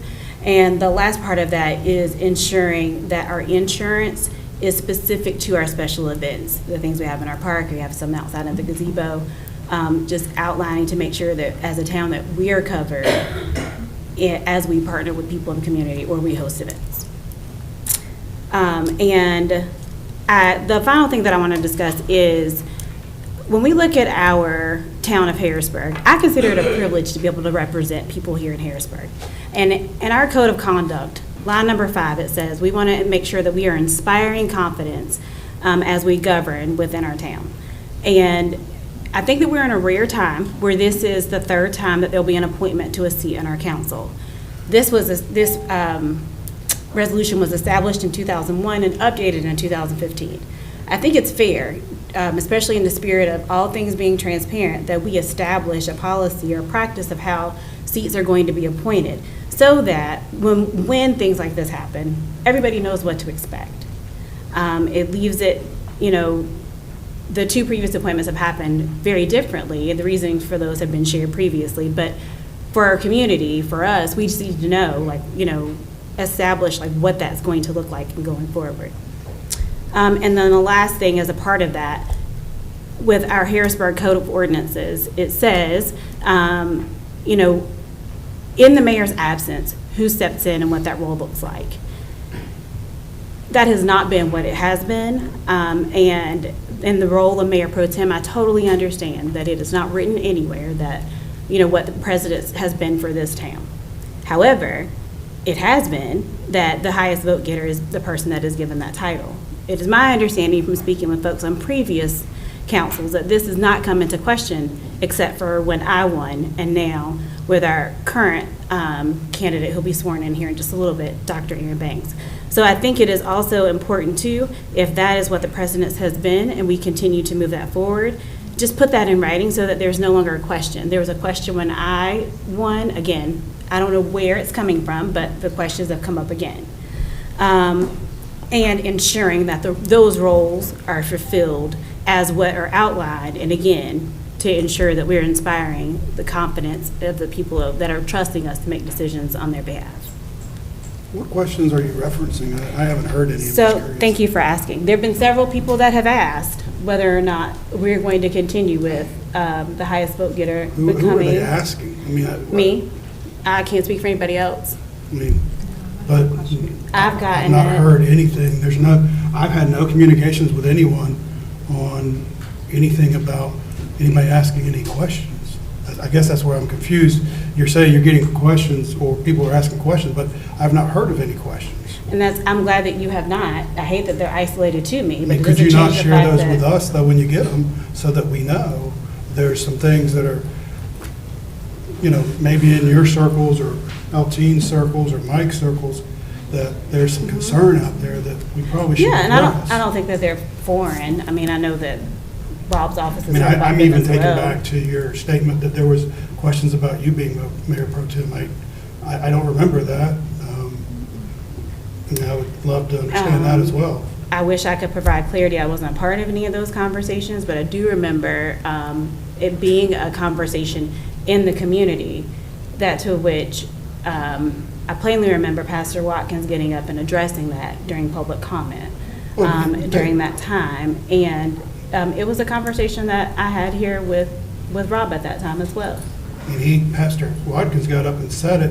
In the past, we've never done it until January. No, and again, so let me be clear, that's not my concern. My concern is that there are questions that are coming up around it. If it is what the town's precedent has always been, and if you intend to keep it that way, we intend to keep it that way, then why not just put it in black and white? I think that changes with council, though, because it's council's Yeah, decision. you can't commit for the future councils. Yeah. The other thing too is that, Mayor Pro Tem only is in the chambers in the absence of the mayor, not all events either. And I think there's some, over the years, people may have thought, oh, I should do this or I should do that. And, like I said, I got sworn in 2015 and I've seen it done probably 6 different ways. And it's at the leisure of that mayor. So I would encourage you to read our Code of Ordinance Section 3.2, where it gives the outline of it. And it details that, and that verbiage is not there. Can you briefly summarize? I can read it For everyone, verbatim. yeah. Yeah, it says, let's see. Yeah, all right.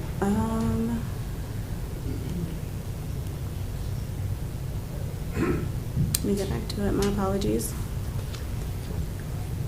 The town council shall choose one of its number as to act as mayor pro tem, and he shall perform the duties of the mayor in the mayor's absence or disability.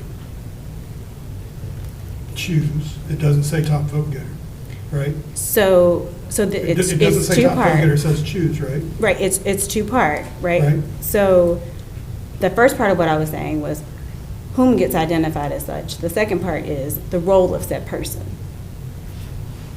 And the role is in chambers. That's not what this says. So the role So says, then you want to update the resolution that was passed in March of 2001 as well? I'm just saying that over the years, it's always been, I've had to host meetings when I was mayor pro tem, but it didn't extend to ribbon cuttings or anything like that. It was whatever the mayor had directed in the past. But each council and each mayor is different, so. I think that the policy should be updated to reflect as such.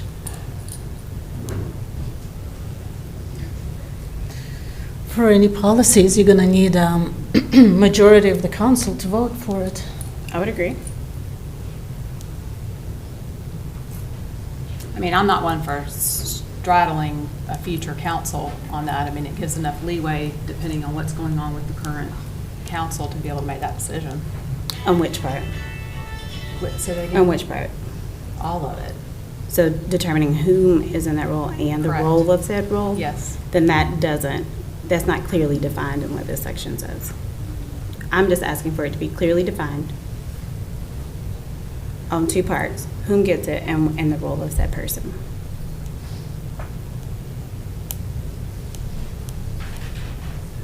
Okay. I'm not apt to make that decision because I think that's up to Oh, I'm not. who's sitting I'm in the sorry. seat or I'm not asking for a council. decision to be made on it tonight. We need to address this in a future meeting, maybe in one of our work sessions. I mean, if you want to add it to an agenda, the process is either you get the town manager added to an agenda or the mayor, and you have to have supporting council members to be there to get it added. I don't know that it's going to be added or it's not going to be added, but I guess you get with either Rob or Jennifer to discuss when it goes up for discussion and what the parameters are.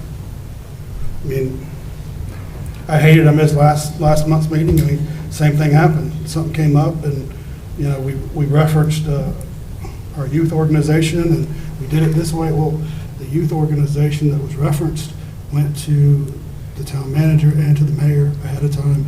It wasn't a surprise instance. It was, we had already discussed it. The youth organization had discussed it as well with the park and rec director, and exposed their financials and showed where they were short. Okay. And I wasn't a part of any of those conversations. But it was prior all to brought, you. it was all brought properly to the manager and to the mayor to be added to the agenda that night for discussion. As opposed to last month, it was not. Okay. Is it Ian's turn yet? Any other comments so far? Mayor, I'd just like to say just thank you to each and every one of you all for the last 3 years, and it's truly been an honor to serve with you on this council and to serve the town. Try to do my best and look forward to the future of Harrisburg. Rob, you put out an incredible report, and kudos to our staff. I think you don't hear it enough from the council, but to each and every one of you, we see how hard you work. And none of these numbers would have made any difference from what we do. It's all because of the work you guys have put in. And so thank you very much for the hard work you put in. The 742 versus the Lumberton. Chris, you asked about what's Lumberton doing that we're not. There's a lot that Lumberton's not doing that our staff is. Probably agree. So thank you guys so much. We really appreciate you. That's all. I think we have to let Ian go last, right? Yeah. Yeah, so he can stick the landing. Mike, I want to thank you for your service. I know your heart, I know where you are, and you were in a statistical dead heat. I can't thank you enough, because I see you show up when it's raining and when it's cold, and you're there. So I appreciate you. Ian, thank you for your mentorship. Going to a better place, I guess. I don't know. Just take us with you when you go. When you get up there, don't let them forget about Harrisburg, because we are in the county, and you bring a wealth of experience, and I know you'll poke at it when they need it. Careful what you wish for. You got Ian Patrick, because he's on his way. So thank you for that. Maurice, I appreciate your mentorship and leading along the way. I know you couldn't always be here at the end, but I really appreciated getting to know you. And all team, congratulations to you. Mayor, congratulations to you. Welcome back. We'll do this party for 2 more years, or as long as they'll have us. So thank you all for that, and congratulations to our new members. see what you're signing up for. All this, it's going to be fun. We welcome you and look forward to getting started. Maurice, always want to sit at your table. That's right. You know, you started this with inviting us to your table. Brother, I will just always want to be at your table. Thank you for your service, and thank you for your friendship. Mike, you know where my heart is. I always like Mike. Love you like a brother. And Ian, get a Kevlar vest and a fire suit, because your work's going to be cut out. And I'm sure we'll call on you as we need you. But thank you for stepping into that role. I never expected to be in a place like this, because I come from a land where these things don't happen. I come from a place where we don't sit at the table like this, where drama is created so that you can make an excuse to do what you do.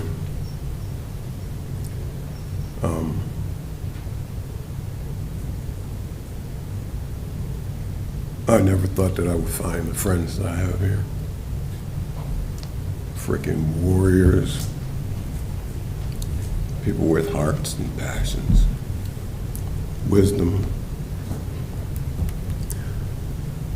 I have no politically correct words. I have no politically correct character, and I never expected to be accepted here.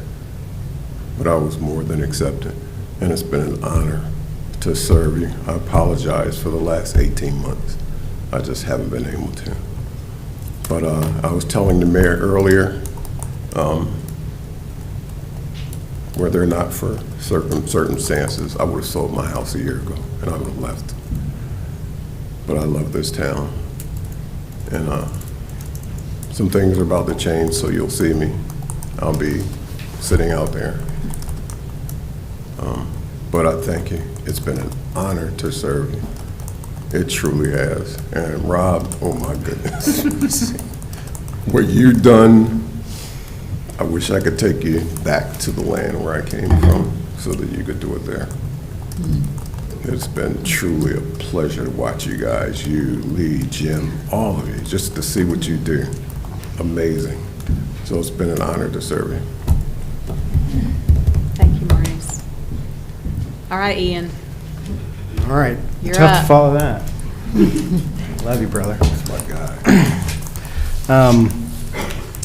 It goes against every fiber of my being to read to people, but there's only one way I'm going to get through this. So I'm going to read the letter that I sent to the mayor and copied our town manager this morning. Bear with me. I might have a few asides.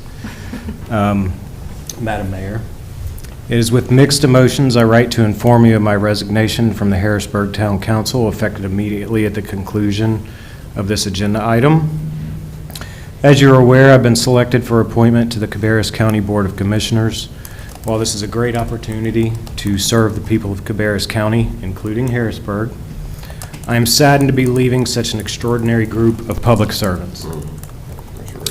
I am incredibly proud of the work we have done together, lowering taxes, expanding our sheriff's department, receiving grants to fund transportation projects without burdening the taxpayer, and supporting staff through innovative benefits so they can best serve the residents.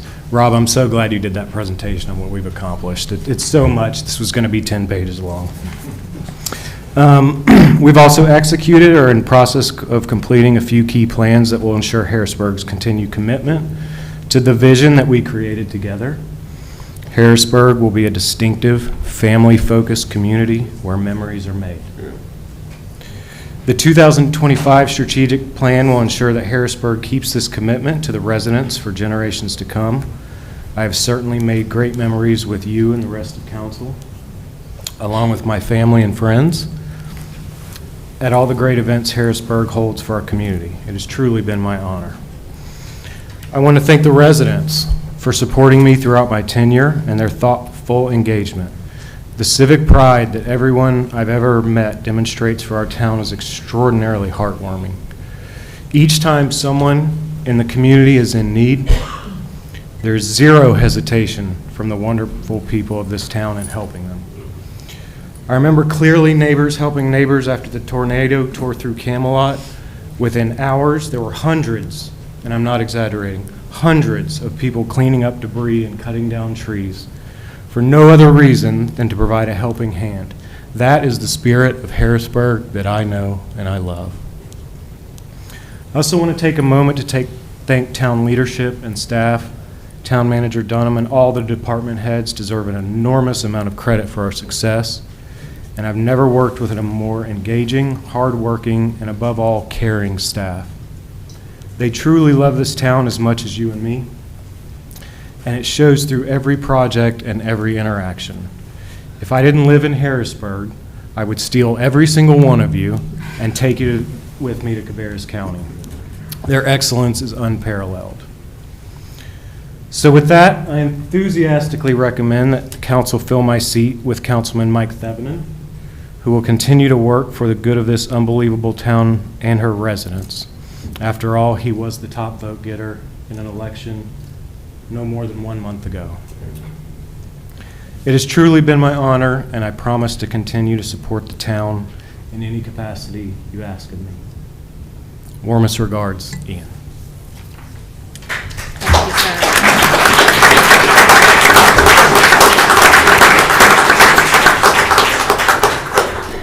Ian, we do have a plaque for you if you want to come over here. Sure. We'll have a picture.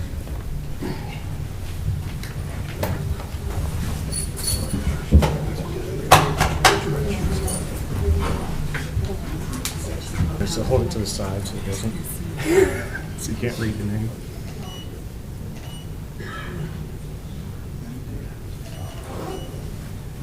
Perfect. Thank you, sir. Appreciate you so much. Okay, everything.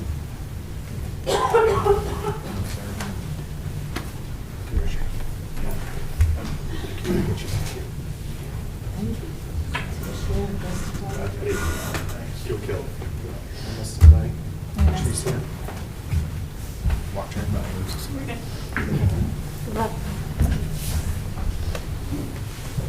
Maurice, we would also like to present you with a plaque for your service, sir.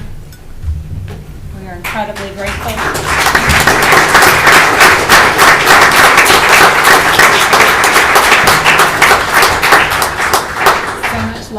So much love for you, sir. It's been an honor.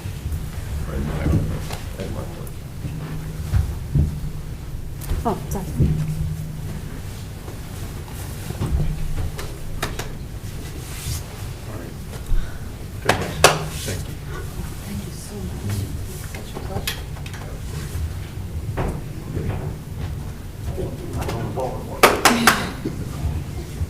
He's not leaving. And last but not least, Mike Thevenin.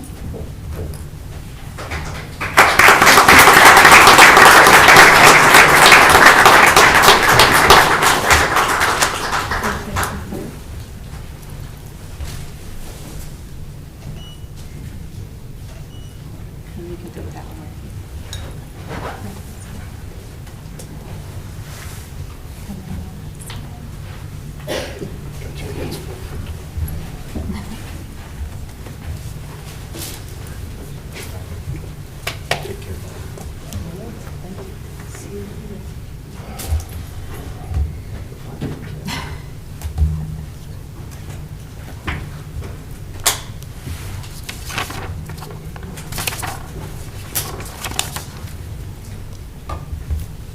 All right, and with that, we will now begin with our oath of offices to swear in. Yeah, so I think, obviously, you guys have a seat on council. To appoint any action on that, I would recommend moving that to new business. So at this point, we would get into swearing in and seating of the next council.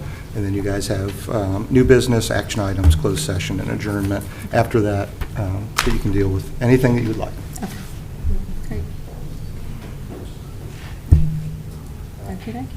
I'm going to go up and I'm going to start calling names and get everybody in. We have 4 to swear in. So at this point, Janet's going to do the first one, and I'm going to ask Lex Thomas to come up and be sworn in as our newest council member.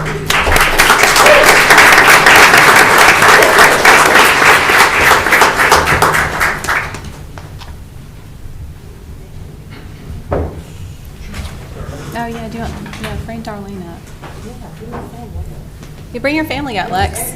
Lex's family, come on up.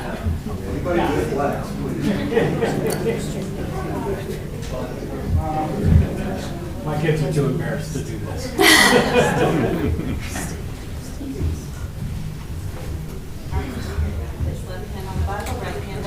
Nice. I, Lex Thomas.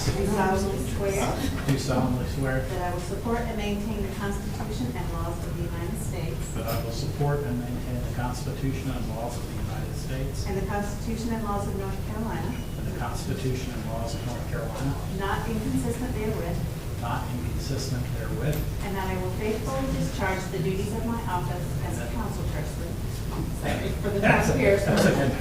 And that I will faithfully discharge the duties of my office as council person for the town of Harrisburg.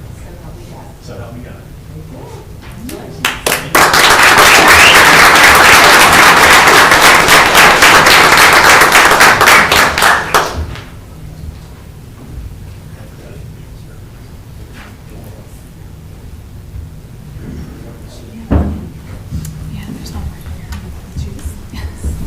Thank you.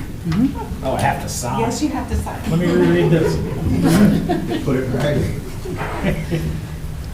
Oh, I'm sorry. Sorry, Ninja. There you go. Thank you so much. Thank you.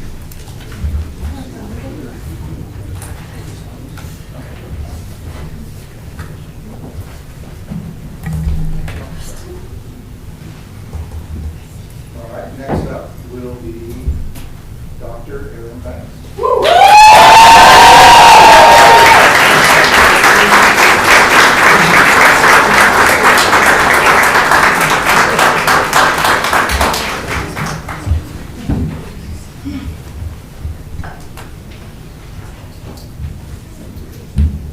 Good evening, Mayor, council members, and everyone in attendance. It's my great honor to swear in my dear friend, Dr. Aaron Banks.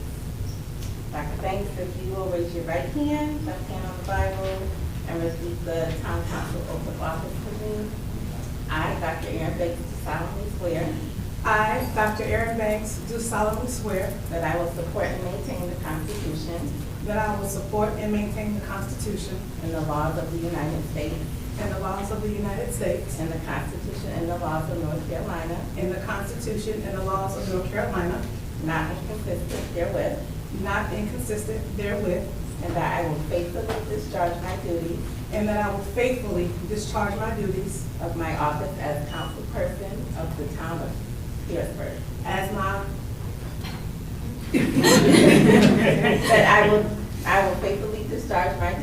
That I will faithfully discharge my duties of the office as council person of the town of Harrisburg.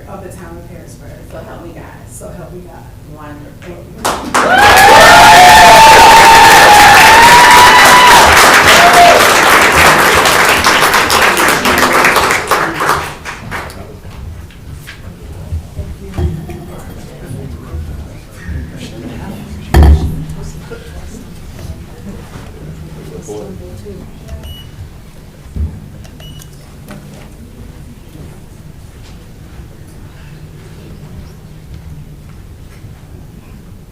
Thank you.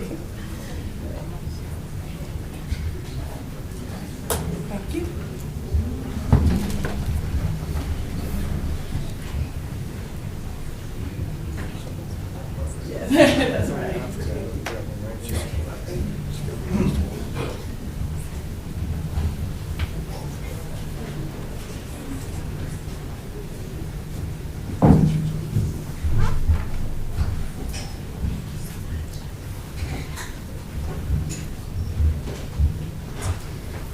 All right, next up, Councilwoman Altine Patel.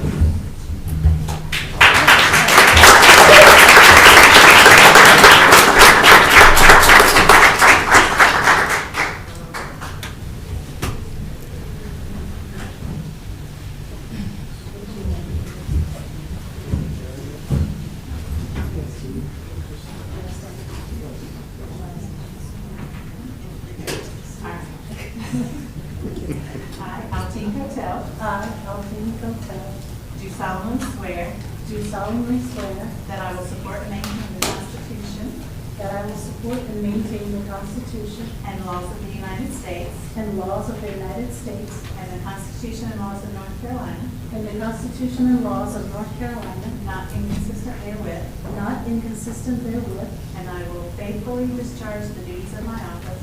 And I will faithfully discharge the duties of my office as councilperson for the town of Harrisburg. As councilperson for the town of Harrisburg. So help me God. So help me God. Thank you.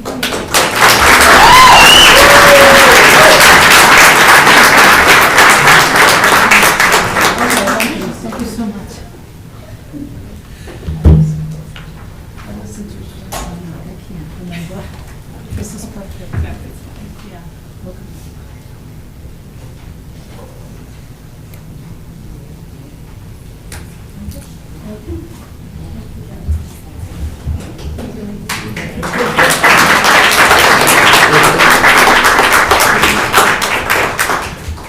And last but certainly not least, Mayor Jennifer T.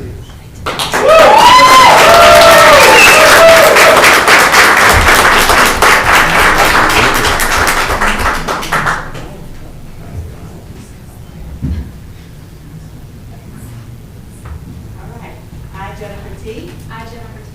Do solemnly swear. Do solemnly swear. That I will support and maintain the Constitution. That I will support and maintain the Constitution. And laws of the United States. And laws of the United States. And the Constitution and laws of North Carolina. And the Constitution and laws of North Carolina. Not inconsistent therewith. Not inconsistent therewith. And I will faithfully discharge the duties of my office. And I will faithfully discharge the duties of my office. As mayor of the town of Harrisburg. As mayor of the town of Harrisburg. So help me God.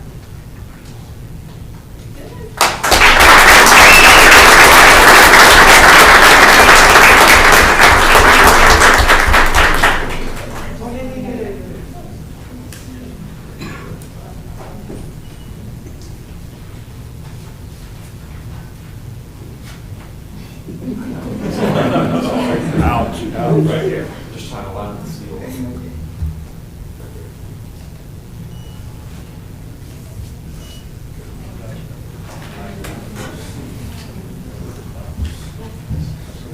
Oh, careful. Oh, no, I got it. Just this one.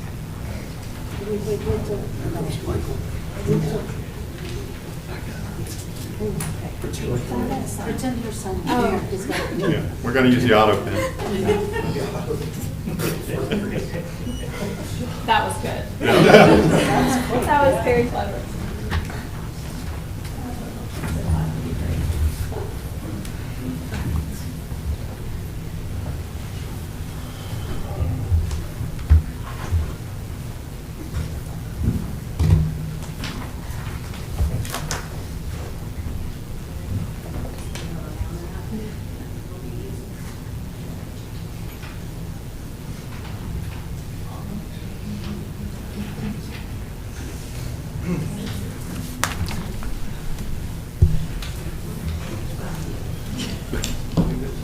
Are we ADA compliant?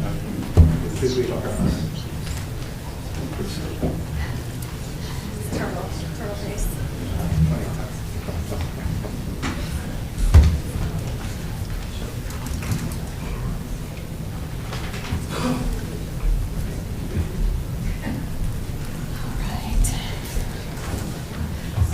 Well, welcome to our new folks up on the dais this evening.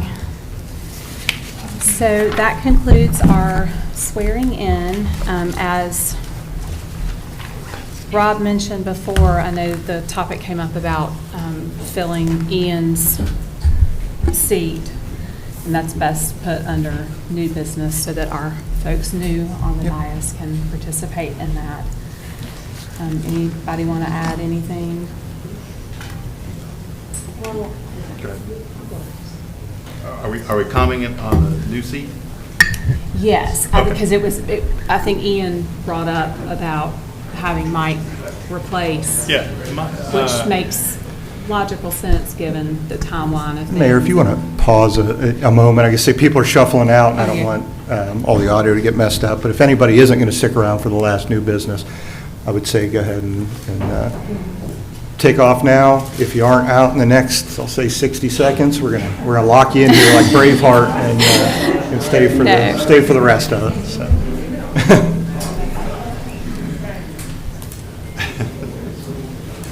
Oh, that was to her. Okay, I thought it was. While they're filing out, similar to what Latricia said, I don't know what the rules are. Can we do anything we Yeah, want with it? it's council's decision Okay. on appointments, Okay. period. So It's always been that way, because we can are the fill elected it, body. and we can Yes. just say whatever we want. We can go with top vote getter. We can Right. open it up. We can do any of that. Okay. And I've seen it done a host of different ways. It honestly is dependent on timing of things. Right. I think for this particular seat, we're in a little bit of a gift situation. We already are starting off with our budget retreat coming up in January. Those are already on the schedule. You've got an individual who ran this last election, was within 5 votes, just makes the most logical sense, who's a seasoned council member and is willing to serve. How close out. was I apologize for not knowing. Five. Yeah, I know that was, like I said earlier, a Yeah. statistical dead heat. Who was the next? They weren't even close, No. right? Okay. They were not. And then over in the county, which is different because they're partisan, the party picked. They had a set of rules. That was with their Established by the rules. state. Yeah, okay. So I just want to make sure we're on clear ground that we can do what we want, and if Yes. we do that, we do that. But we don't have to, and the question I raised last time, do we open it up for public hearing or not? We could do that, or we don't have to do that. Is that the rule? I mean, we've been elected to make those decisions. Right. So, For reference, we went down this path when Mike was appointed, when Rodney left. Yep. So we had Rich go and research all that, and, the thing was it was at the pleasure of the council, essentially. In that instance, we took applications because it was outside of a traditional election. And we weren't sure where that lied. And that's why we consulted Rich to say, had it been closer to an election, we know where to go, right? In that regard, we didn't. So Rich came back and said, yeah, it's at the pleasure of the council. So what you do, whether you take applications, whether you don't take applications, it's whatever you guys decide. As the mayor said, we were elected by the residents to make choices and decisions on behalf of the residents. Where I can get my head around it, I think we took applications. Those were the people who ran in the election, right? I mean, if you were Yeah, right. interested, you should have applied. Right.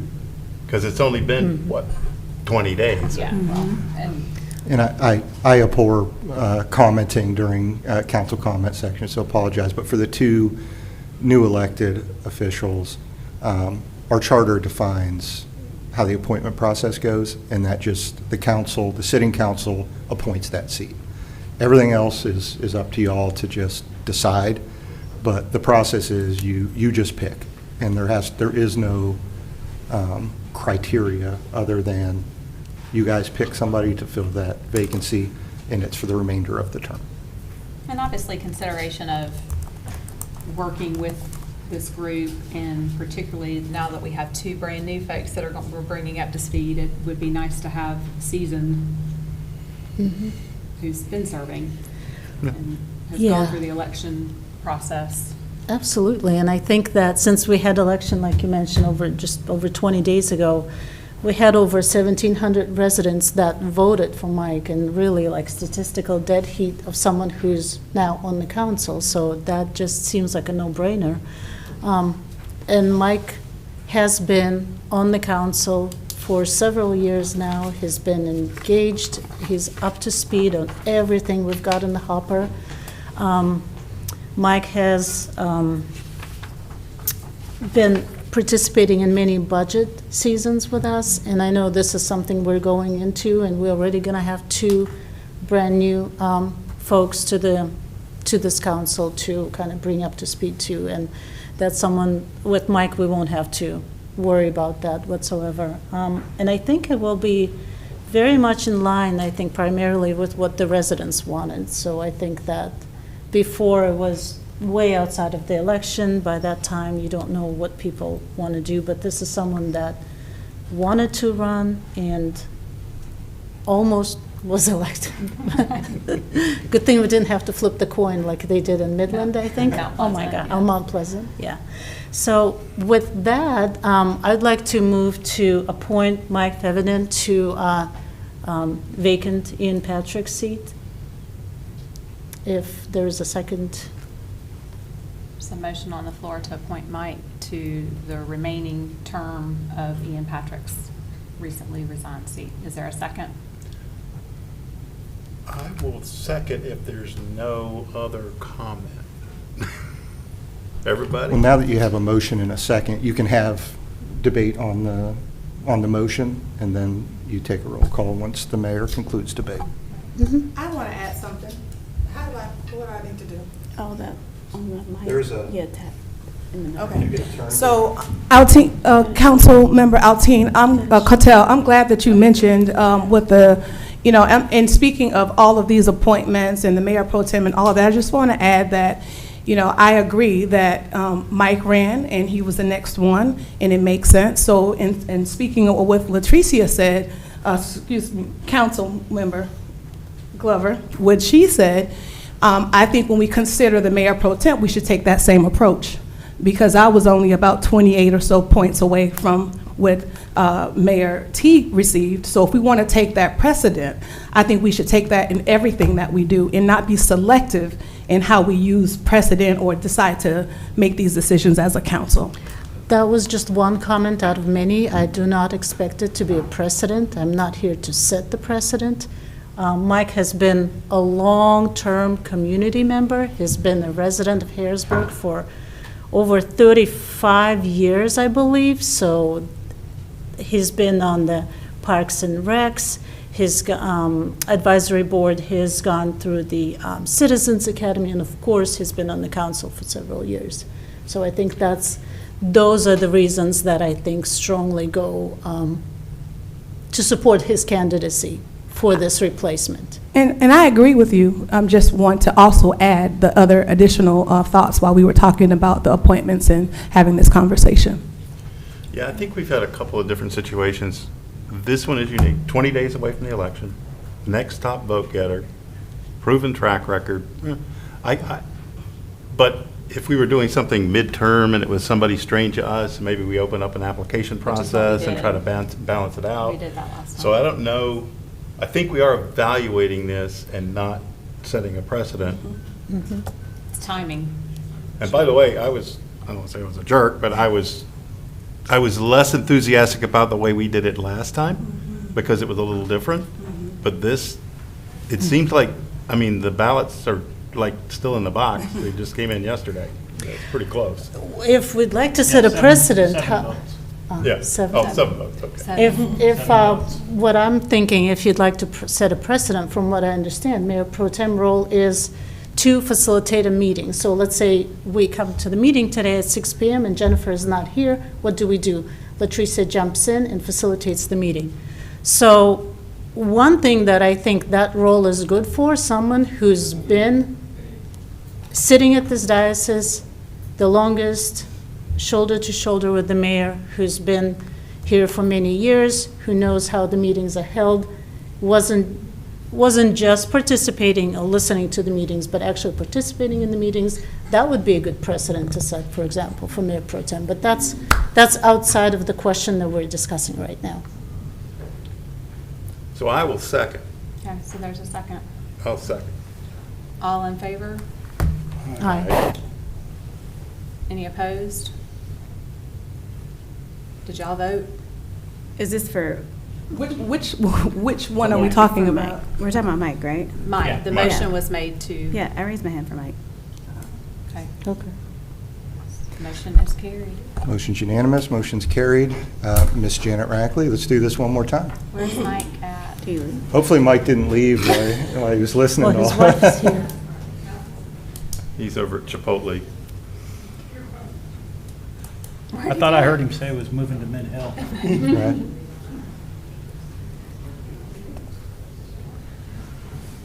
he stayed until you said 7 votes, and then he was like, okay, I'm out of here. You're back. Hello, sir. Welcome back.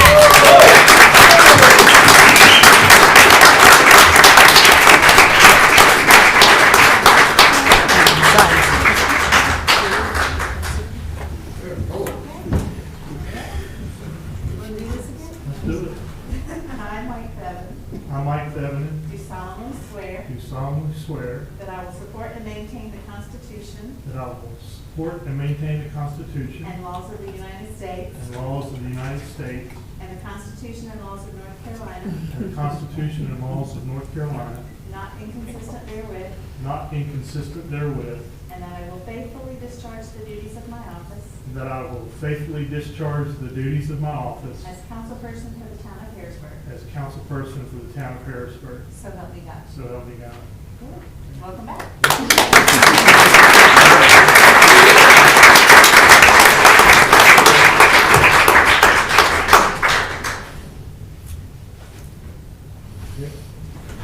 Mike, you have to turn in your plaque. We had it crushed. Oh, Mike. Oh, yeah, Mike, got to sign. Here, hang on, Mike. We're right here. Slide down.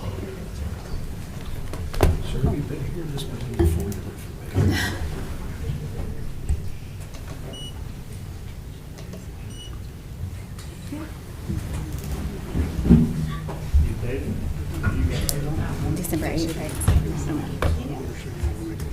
Thank you, thank you.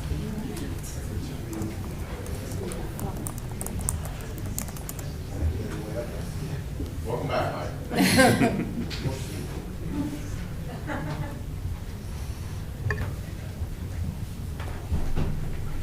Is that his new seat? He just took his own seat.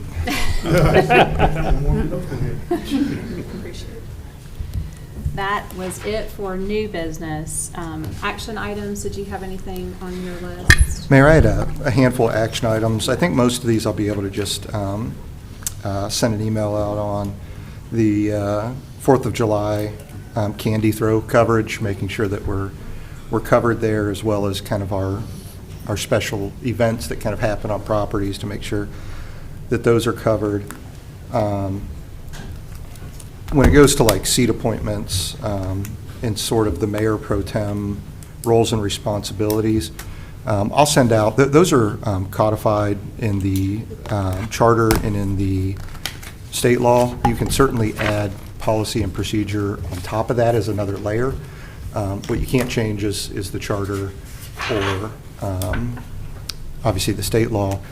And policy is only from one council to another. So it serves while you serve, but a new council can ignore a policy, change a policy. You've seen that in the council code of conduct over the years when folks have written in and pointed out that it's not enforceable. But I'll send an email out on those with the charter and state law on defining the manager form of government, as well as something on the event coverage and the parade candy coverage. Okay, we do not have a need for closed session this evening, so with that, is there a motion to adjourn? So moved. Second? Second. All in favor? Aye. Meeting is complete. Thank you all.